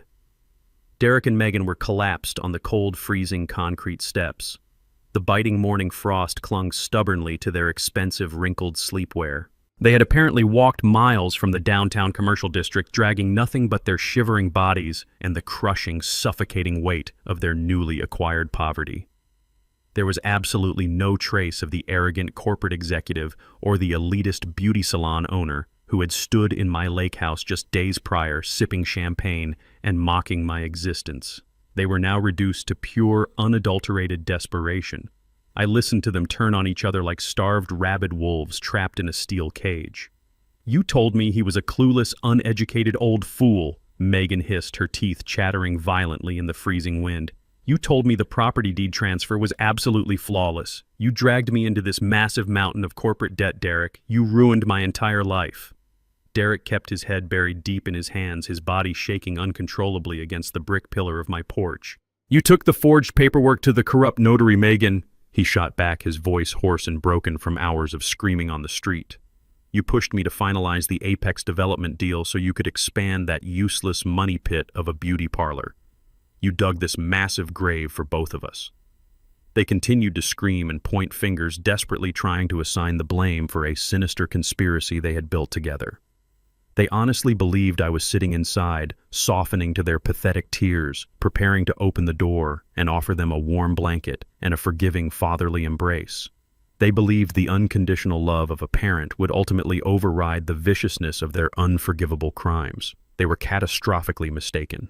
I stood up, walked deliberately to the entryway, and unlocked the heavy deadbolt.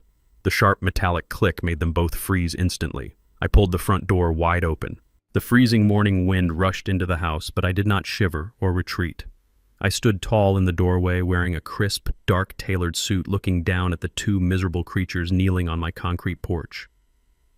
Dad Derek choked out, crawling forward on his bruised knees, his hands reaching out desperately to grasp the hem of my trousers. "Please, Dad. We lost absolutely everything. The bank took the luxury cars, the sheriff padlocked the penthouse. We have absolutely nowhere to go and no money to buy food. You have to help us. We are family." I stepped back carefully, ensuring his desperate, grasping hands held nothing but empty air. I did not offer them a single word of comfort. Instead, I reached into my pocket, raised my smartphone, maximized the volume on the external speaker, and pressed play.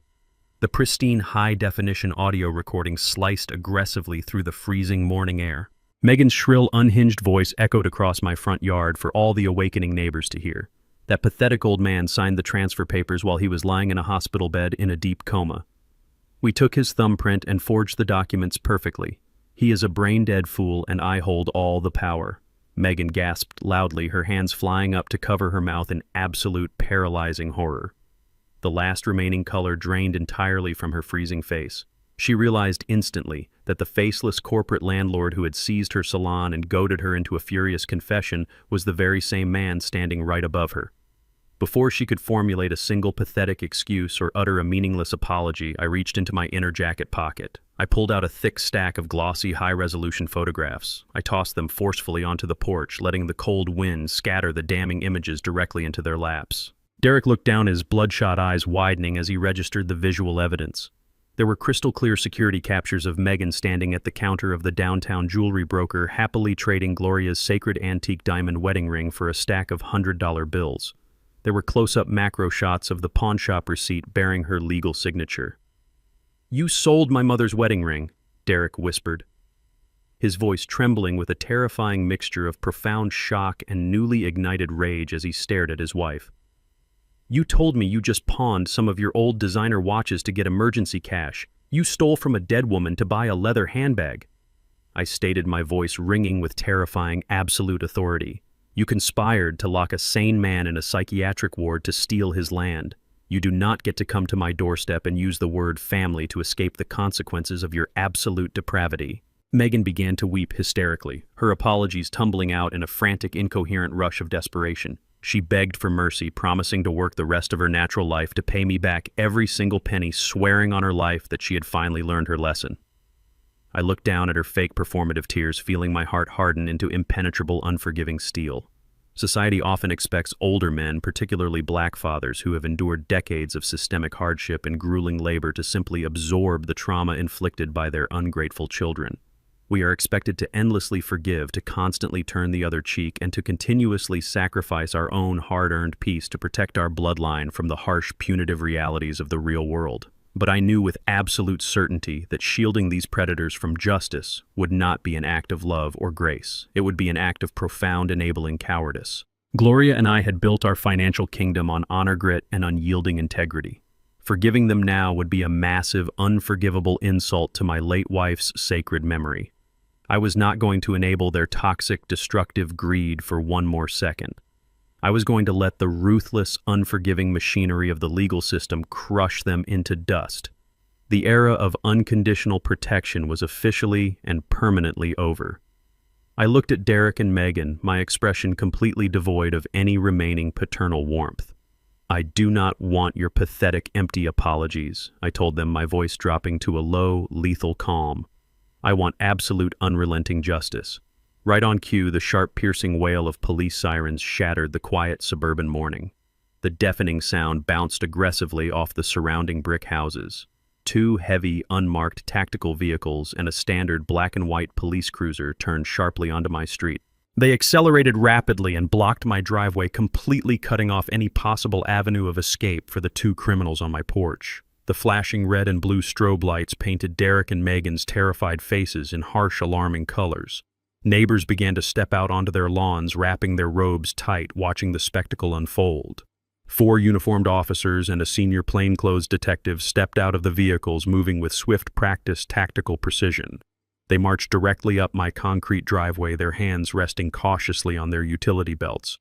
The lead detective, a stern man with an uncompromising gaze, bypassed Derek entirely and stopped directly in front of my shivering daughter-in-law.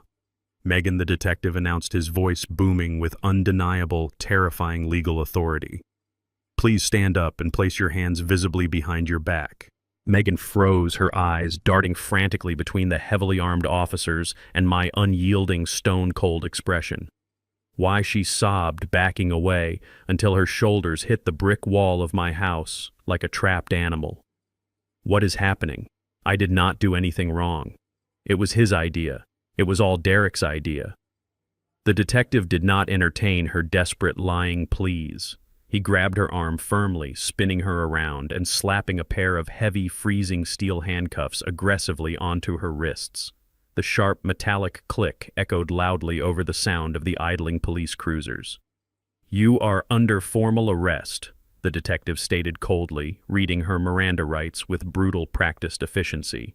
"You are being charged with multiple felony counts of wire fraud, the active falsification of legal property documents, grand larceny, and the targeted financial abuse of a senior citizen." Derek remained on his knees, completely paralyzed by the sudden, terrifying escalation of his nightmare. He watched in absolute horror as the officers dragged his screaming, thrashing wife down the driveway and shoved her forcefully into the back of the police cruiser.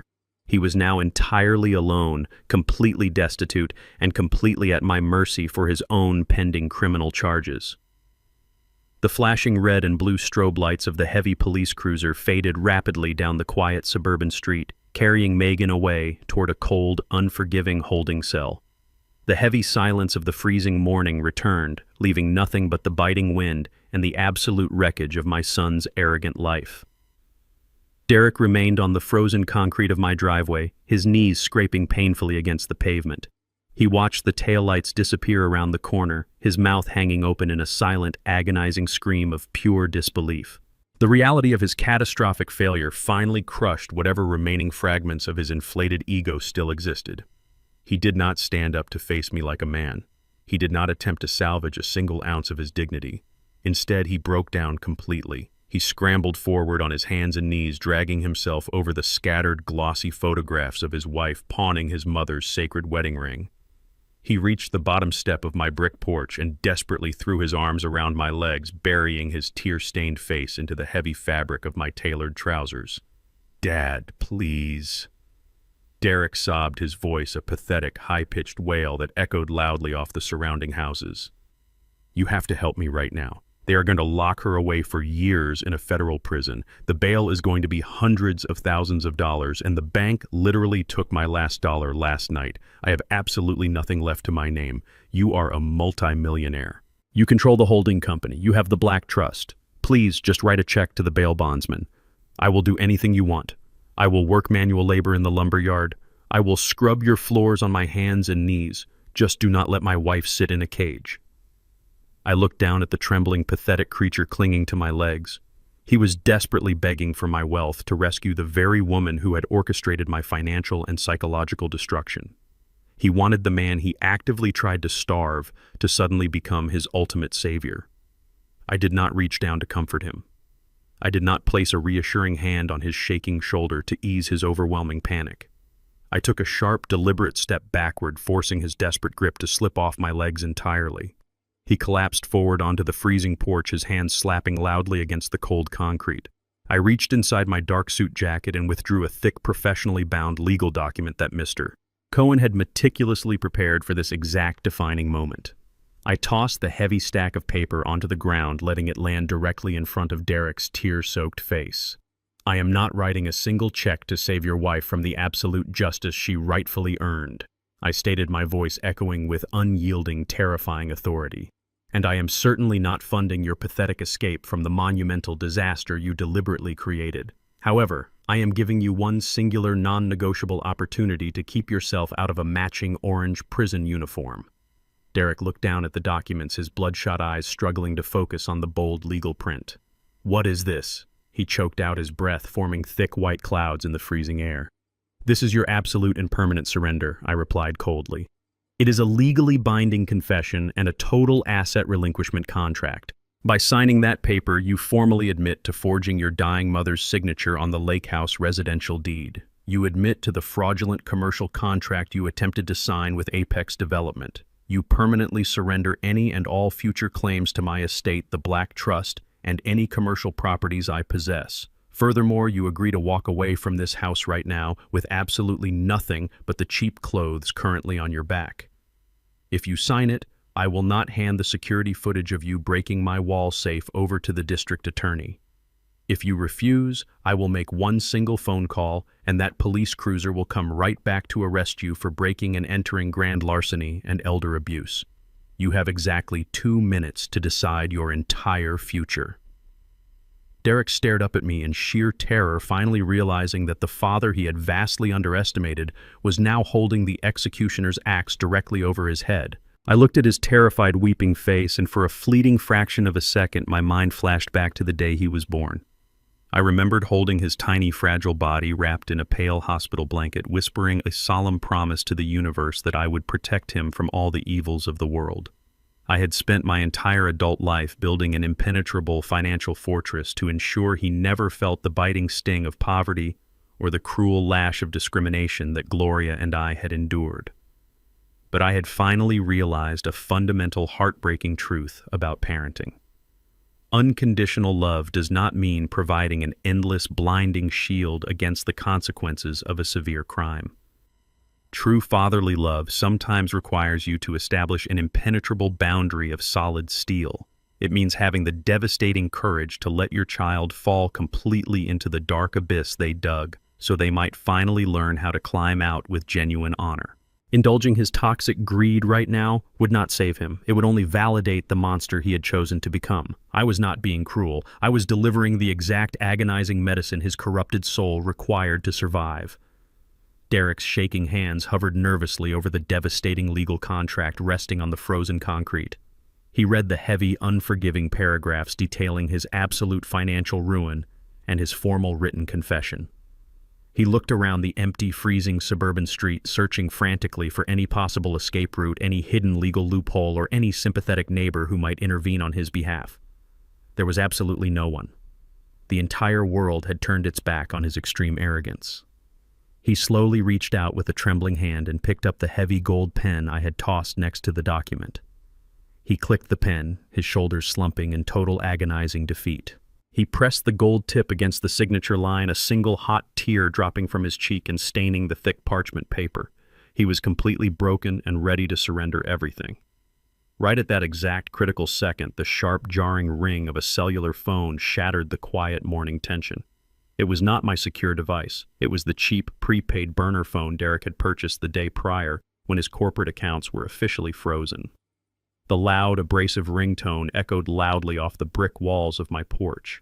Derek hesitated, the tip of the pen lingering just millimeters above the signature line.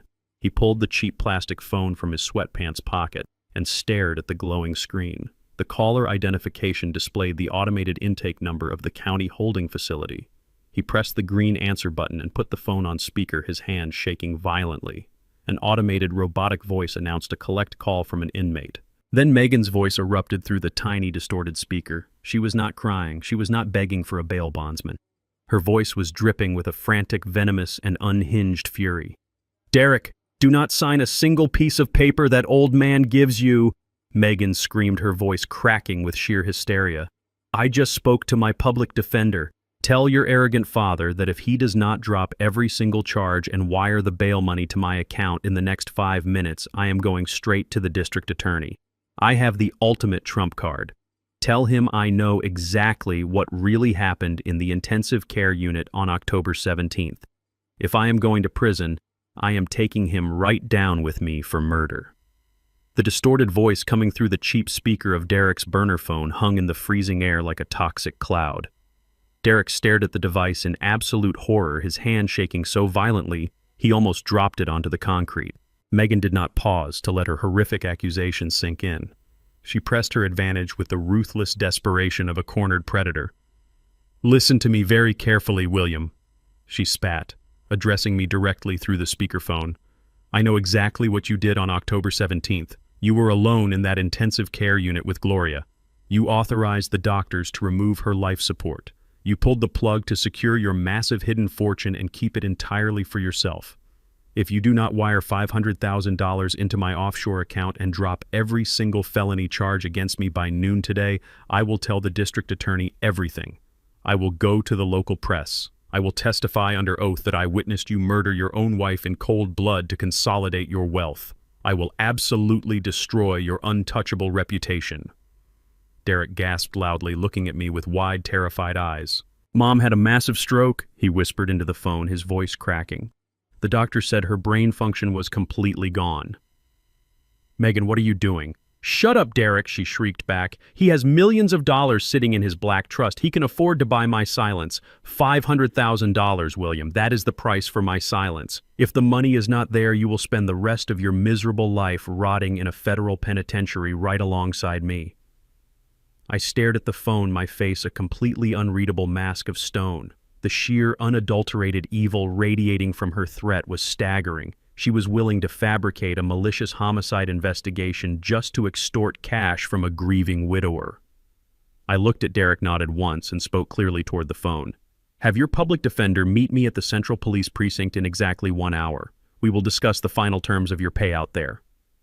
I did not wait for Megan's arrogant response. I simply reached out, tapped the red button on Derek's phone, and disconnected the call. Derek remained on his knees on my frozen driveway, staring at me in sheer disbelief. "You are not actually going to pay her," he stammered, his teeth chattering uncontrollably. "She is completely out of her mind." I did not answer him. I simply picked up the surrender contract, placed it back inside my tailored jacket, and walked briskly to my rusted Ford pickup truck. I left my son kneeling in the freezing cold and drove straight into the heart of the city. I arrived at the Central Police Precinct exactly 60 minutes later. The imposing gray concrete building buzzed with the chaotic energy of shifting police rosters and ringing telephones. Mr. Cohen was already standing by the heavily fortified front desk, clutching a sleek black leather briefcase. He gave me a single grim nod. We walked together down the stark fluorescent-lit hallway toward the secure consultation rooms. Inside the cramped, windowless room sat Megan. She was no longer screaming.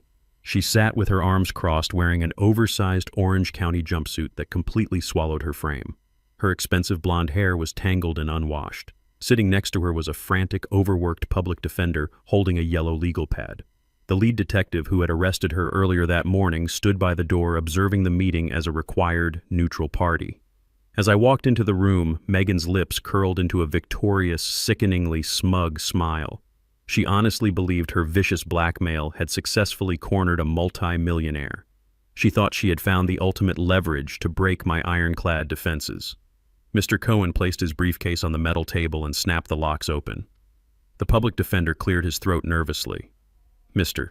William, my client has informed me that an out-of-court financial settlement is being negotiated in exchange for her cooperation and silence regarding certain medical decisions made concerning your late wife. I demand $500,000 in untraceable funds," Megan interrupted, leaning forward aggressively, "and a signed affidavit stating that I had absolutely no prior knowledge of any forged property deeds. You will take full responsibility for the real estate transfer, William. If you refuse, I will tell this detective right now that you murdered Gloria." I stood perfectly still, letting her toxic, venomous words wash over me. A profound, consuming agony gripped my chest, threatening to shatter the cold composure I had maintained for weeks. To hear my wife's sacred passing used as a cheap bargaining chip by this vile woman was the ultimate desecration. I remembered the exact moment Gloria left this world. I remembered standing alone in that sterile, humming hospital room, holding her frail, cooling hand as the lead neurologist gently explained that her brain activity had ceased entirely. I remembered the devastating, soul-crushing weight of giving the medical staff the legal authorization to remove the artificial ventilation, honoring the strict medical directive Gloria and I had signed a decade prior. It was the single most agonizing decision of my entire existence. I had to let the only woman I ever loved slip away into the dark so she would not suffer tethered to a machine. Now this deeply greedy, superficial parasite was attempting to twist that sacred, heartbreaking act of mercy into a fabricated homicide. My grief crystallized instantly into an impenetrable, lethal weapon. I looked directly at Megan's smug, victorious face. I did not reach for a checkbook. I did not offer a single word of compromise. Instead, I reached into my inner jacket pocket and pulled out a sleek black USB drive. I placed it gently onto the center of the cold metal table and slid it directly toward the lead detective. "I am not here to negotiate a settlement," I stated, my voice echoing with terrifying absolute authority. "I am here to submit additional irrefutable evidence. When Gloria was transferred to the intensive care unit, I knew my son was desperate for cash. I knew he was surrounded by individuals who lacked a basic moral compass. So I paid a private security firm to install a discreet, motion-activated surveillance camera directly inside her hospital room." The detective frowned, picking up the small digital drive. "What exactly is on this drive, sir?" "The absolute truth," I replied coldly, never breaking eye contact with Megan. The color vanished entirely from her face. Her confident smirk collapsed into a mask of pure, unadulterated terror. On October 14th, at exactly 2 o'clock in the morning, that camera captured Megan sneaking past the nurse's station. I explained loudly for the entire room to hear. The high-definition video clearly shows her pulling a blank property deed from her designer purse. It shows her grabbing my comatose wife's limp, unresponsive hand, pressing her thumb firmly onto an ink pad, and stamping her fingerprint directly onto the fraudulent legal document. Megan let out a sharp, horrified gasp, pushing her chair back violently. "No," she whispered, her entire body shaking. "You are lying. You are bluffing." Check the drive, Detective Cohen interjected smoothly. You will also find the audio of her recent extortion attempt perfectly preserved. The detective pocketed the drive and immediately pulled a fresh pair of heavy steel handcuffs from his utility belt. He stepped toward the trembling woman in the orange jumpsuit. "Megan," he announced grimly, "I am officially adding felony extortion evidence tampering and the physical assault of a comatose patient to your growing list of charges. Your bail is permanently revoked." The heavy steel doors of the Central Police Precinct slammed shut behind me with a resounding final echo. Inside those impenetrable concrete walls, Megan's arrogant, superficial world had completely collapsed into a nightmare of her own making. The lead detective had made it abundantly clear that the overwhelming mountain of digital evidence I provided guaranteed a swift, brutal conviction. She was facing a minimum of 10 years in a high-security federal penitentiary for the malicious forgery of a legal property deed, aggressive extortion, and the unforgivable physical assault of a comatose patient. Her luxury beauty salon, her designer handbags, and her elite socialite status were permanently erased, replaced by an oversized Orange County jumpsuit and the cold bars of a holding cell. I walked out into the freezing morning air, my breathing steady and my mind exceptionally clear. I drove my rusted Ford pickup truck back to my quiet suburban neighborhood. When I pulled into my driveway, Derek was still sitting on the frozen concrete of my front porch. He was exactly where I had left him. He had absolutely nowhere else to go. His sleek luxury vehicles were impounded, his corporate accounts were frozen, and his extravagant penthouse was padlocked by the county sheriff. He sat with his head buried deep in his hands, shivering violently in the biting wind. He knew the police were coming for him next. As Megan's legal husband and the primary beneficiary of the fraudulent commercial real estate contract with Apex Development, he was facing mandatory prison time as a direct active accomplice to a massive corporate conspiracy. The district attorney already possessed his recorded confessions. He had $0 to hire a defense attorney. He looked up at me with hollow, bloodshot eyes as I walked heavily up the driveway. His expensive designer suit was stained with street dirt and dried sweat. The magnificent, untouchable corporate executive was dead, completely replaced by a terrified, broken fugitive, waiting for the heavy hand of the law to crush his neck. I unlocked my reinforced front door and gestured silently for him to step inside the house. It would be the very last time he ever crossed my threshold. We sat across from each other at my polished oak kitchen table. The silence in the house was thick and suffocating. Mr. Cohen arrived less than 20 minutes later, carrying a fresh, impeccably organized legal binder under his arm. Derek stared at the mahogany table, his hands trembling so violently they rattled audibly against the hard wood. He fully expected me to dial the police precinct. He expected to be hauled away in heavy steel handcuffs, just like his cruel, calculating wife. Instead, Mr. Cohen reached into his briefcase and slid a thick, heavily stamped legal contract directly in front of my trembling son. "I am giving you one singular, non-negotiable choice," I stated, my voice echoing with a cold, terrifying authority, devoid of any fatherly warmth. "I possess the absolute power to hand the district attorney the surveillance footage and audio recordings that explicitly prove your active, willing participation in this massive conspiracy. You will easily face 5 to 10 years in a state penitentiary for your crimes. However, I am willing to formally decline to press charges against you, but only if you agree to the absolute unforgivable terms laid out in that document." Derek gasped loudly, a pathetic, desperate glimmer of hope sparking in his exhausted eyes. He lunged forward and grabbed the heavy gold pen resting on the table, entirely ready to sign anything to avoid a concrete prison cell. "Read it first," I commanded sharply, stopping his hand. Mr. Cohen adjusted his silver glasses and began reciting the crushing legal stipulations with brutal, clinical precision. First, Derek was required to sign an irrevocable, permanent waiver of inheritance. He was legally, irreversibly stripped of any future claim to the massive black trust, my personal estate, and any commercial properties I possessed. His name was permanently erased from my bloodline's financial legacy. Second, he was agreeing to a lifetime court-ordered no-contact mandate. He was strictly forbidden from ever approaching my property, calling my secure phone, or attempting to communicate with me in any capacity whatsoever. Third, and most devastatingly, he was walking out of my house today with absolutely zero financial assistance. He was legally acknowledging that he would receive no quiet bailout, no secret trust fund, and no monthly allowance. If he wanted to eat, if he wanted a roof over his head, he would have to find a minimum wage manual labor job and work with his own two hands. He would have to scrub dirty floors, haul heavy trash, or dig ditches to survive the brutal reality of the world. I watched his bloodshot eyes widen in sheer paralyzing horror as the crushing reality of the binding contract settled deep into his brain. For his entire adult life, Derek had been violently allergic to hard, honest work. He had spent years openly sneering at my faded denim jackets, my scuffed work boots, and my calloused fingers. He worshipped the superficial elite, firmly believing that his proximity to unearned wealth made him inherently superior to the working class. Sending him to a federal prison would provide him with 3 guaranteed meals a day and a warm bed provided entirely by the state. That was far too easy of an escape for a man of his unparalleled arrogance. This contract was not an act of gentle forgiveness or soft parental mercy. It was the absolute most brutal psychological punishment I could possibly inflict upon a man fundamentally obsessed with luxury and status. I was aggressively stripping away his fake corporate identity and forcing him to the absolute bottom of the socioeconomic ladder he so deeply despised. He would have to learn the agonizing, bone-crushing value of a single dollar through his own blood and sweat. He would finally understand the grueling sacrifices I made to keep him fed when he was a child. Derek stared blindly at the binding legal document, his chest heaving with jagged, panicked breaths. He looked up at me desperately, searching my stoic face for a single ounce of hesitation, a hidden loophole, or a lingering spark of paternal rescue. He found absolutely nothing but an impenetrable fortress of cold, hardened steel.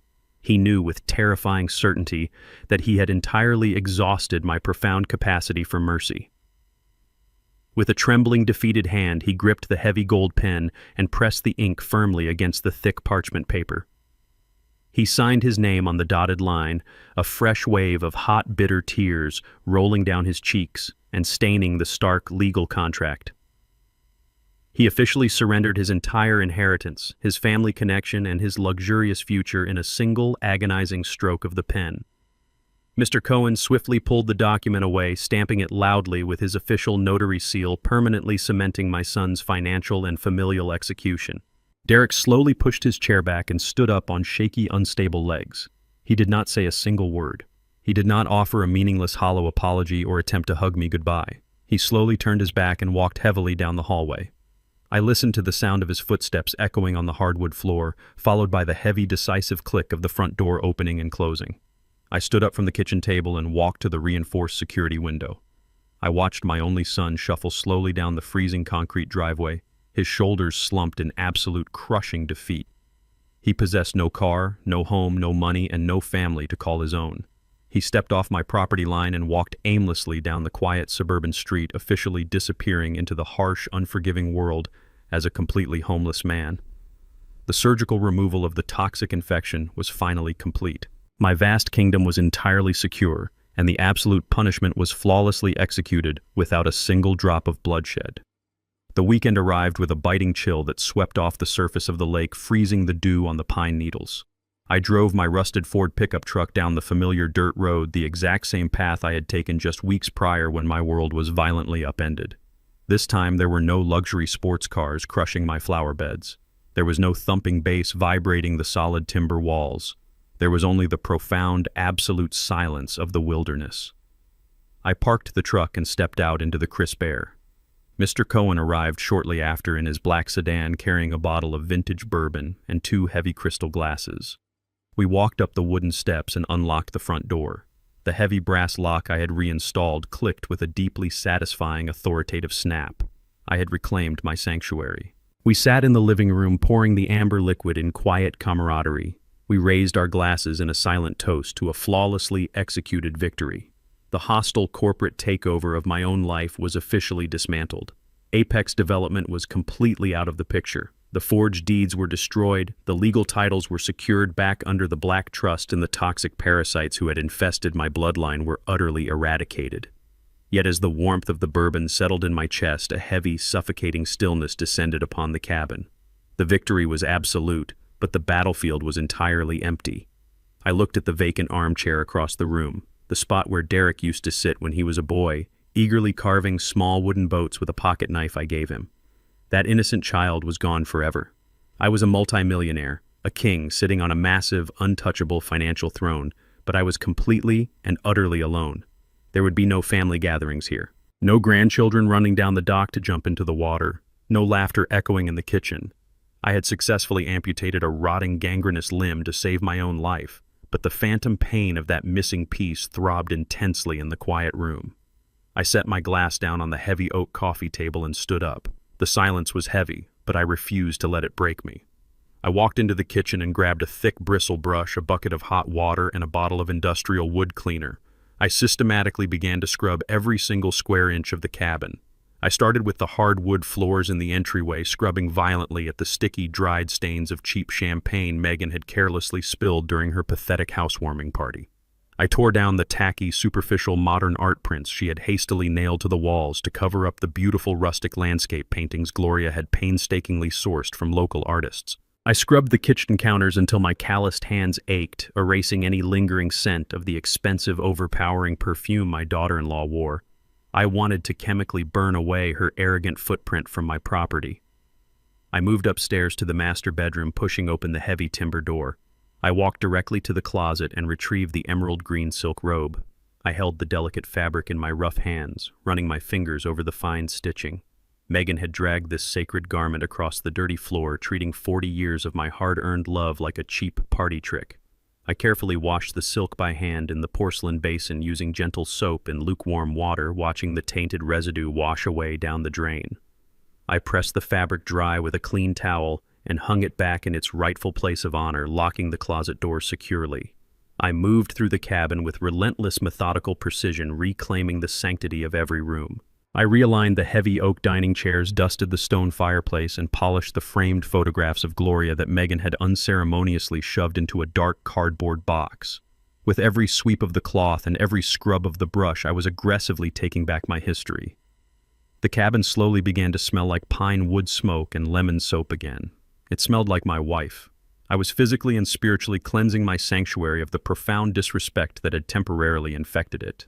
I walked back out to the living room, my muscles burning with a familiar, deeply satisfying exhaustion.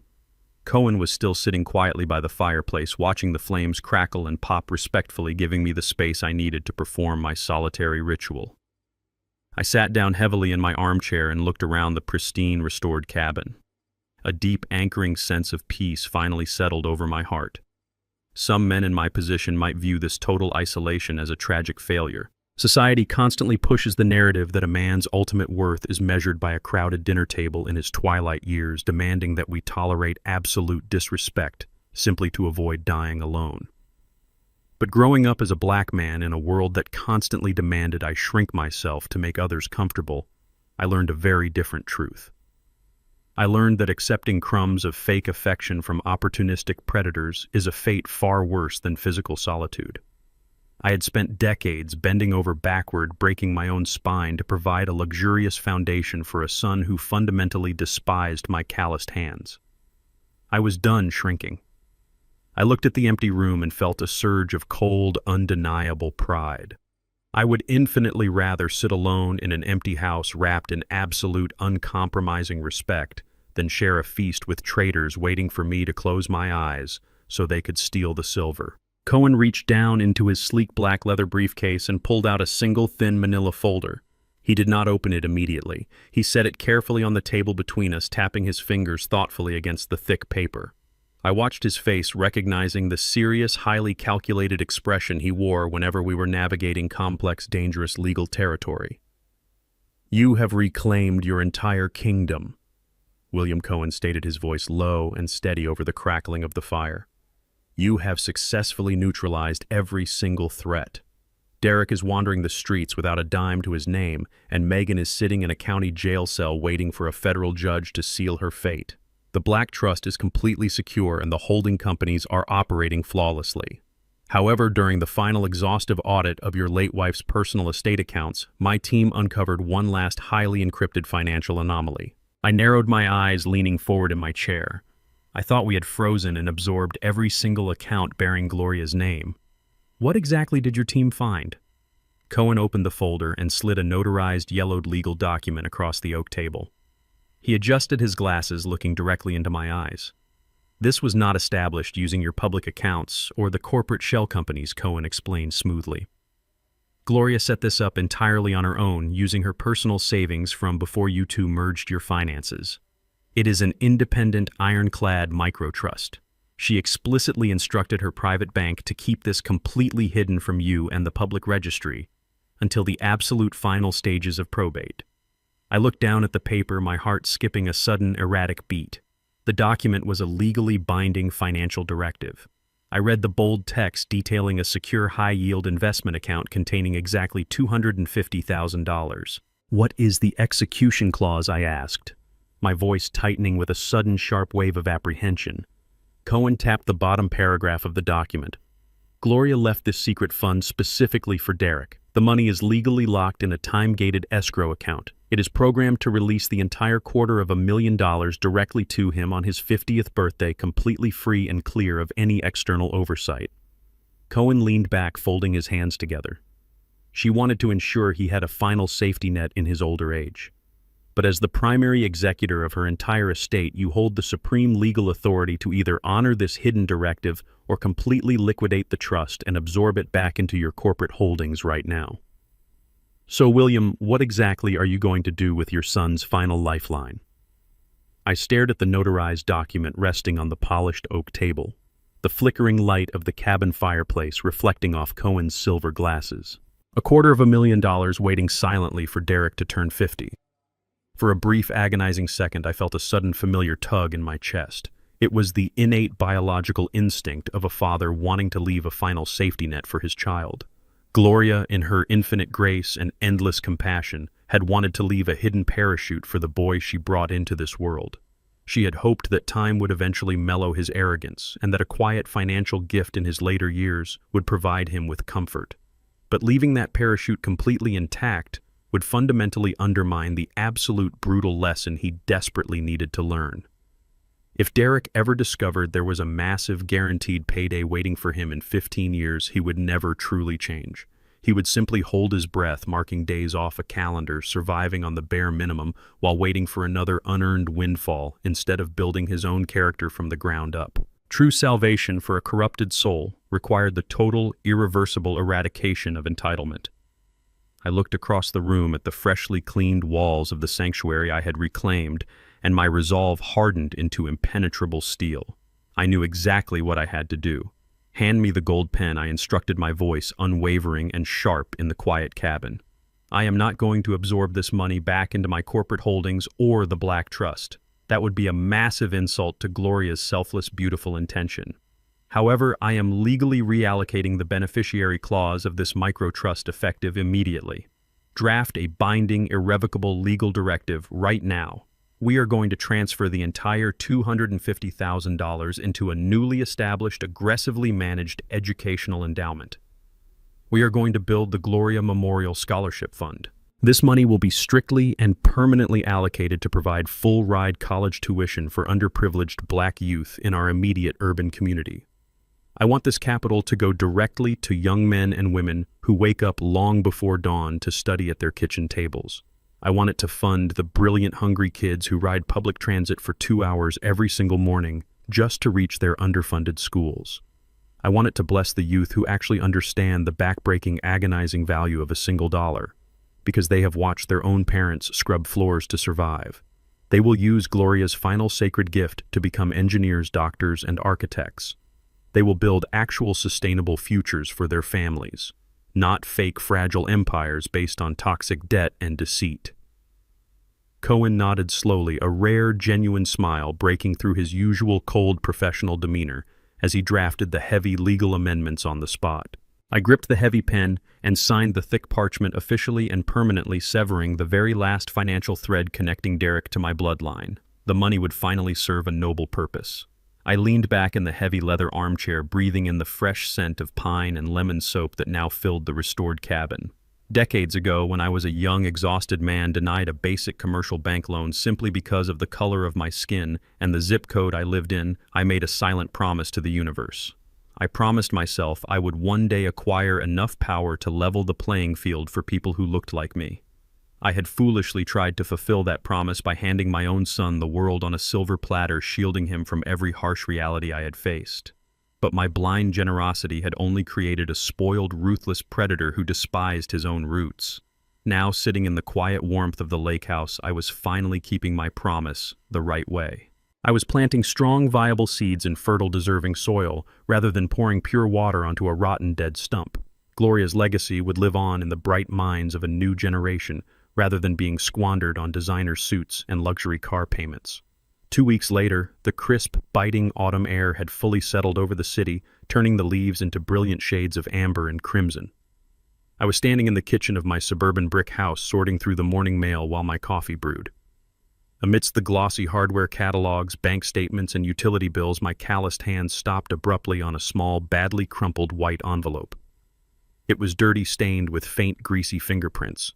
There was no return address printed in the corner, just my name scribbled in a shaky, exhausted, and incredibly rushed handwriting that I recognized immediately.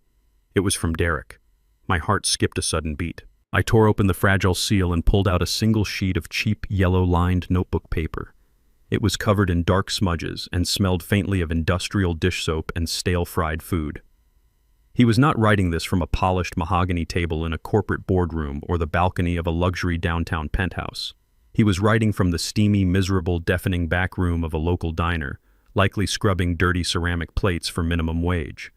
I unfolded the paper carefully, fully preparing myself for another pathetic, desperate plea for a cash bailout or a legal rescue. But the very first sentence, written in blue ink, made my breath catch sharply in my throat, freezing me completely in place. I stood in the quiet kitchen reading the jagged, messy handwriting of a man who had finally been violently crushed by the brutal, unforgiving weight of reality. Dad. The letter began abruptly. I am not asking for money. I am not asking for a lawyer.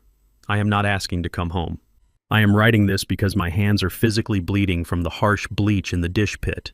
My lower back is breaking from standing 12 hours a day, and for the very first time in my entirely miserable life, I understand exactly what you went through to feed me when I was a boy.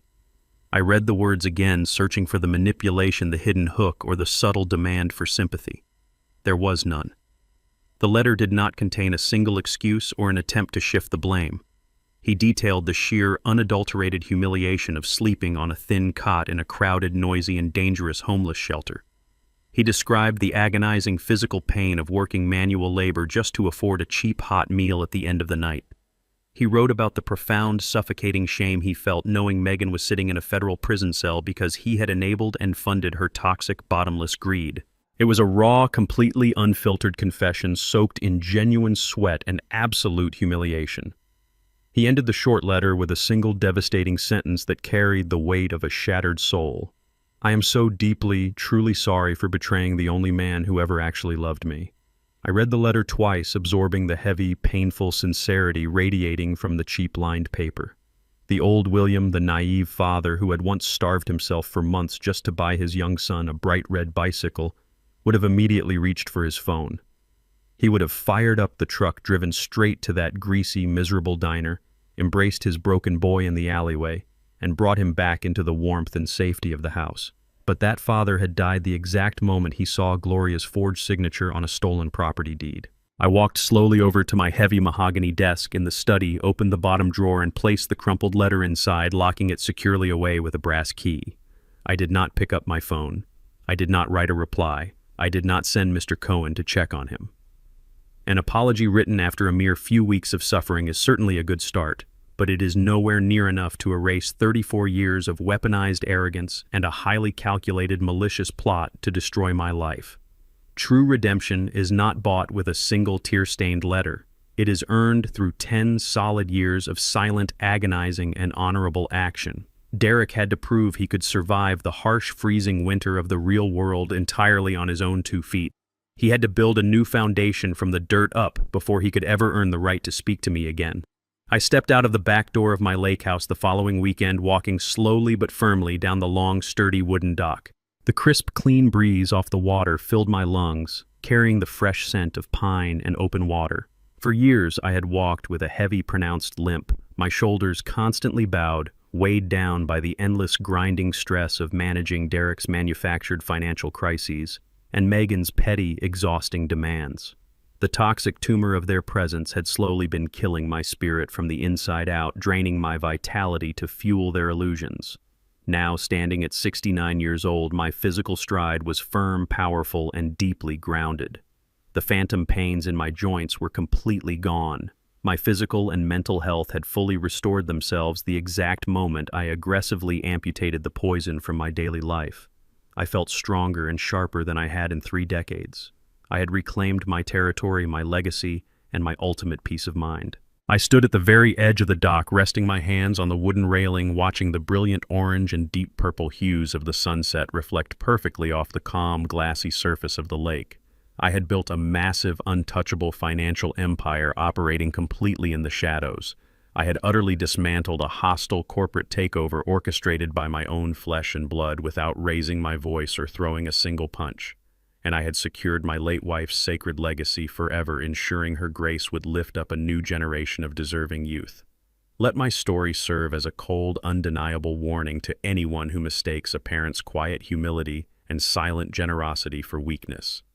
Society constantly tells us that parental love must be blind, endless, and endlessly forgiving sacrifice. But they are entirely wrong. True love is not blindly handing over the keys to your hard-earned kingdom to a parasite who despises you. Sometimes the absolute most profound act of love a father can perform is stripping absolutely everything away, burning their fake, arrogant world to the ground, and forcing them to walk through the ashes to learn how to be a decent human being. I turned my back to the setting sun, walked confidently back into my secure, peaceful home, and locked the heavy door behind me.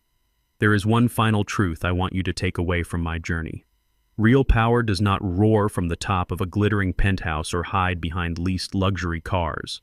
Real power is the quiet, unwavering certainty of knowing exactly what you have built and refusing to let parasites tear it down.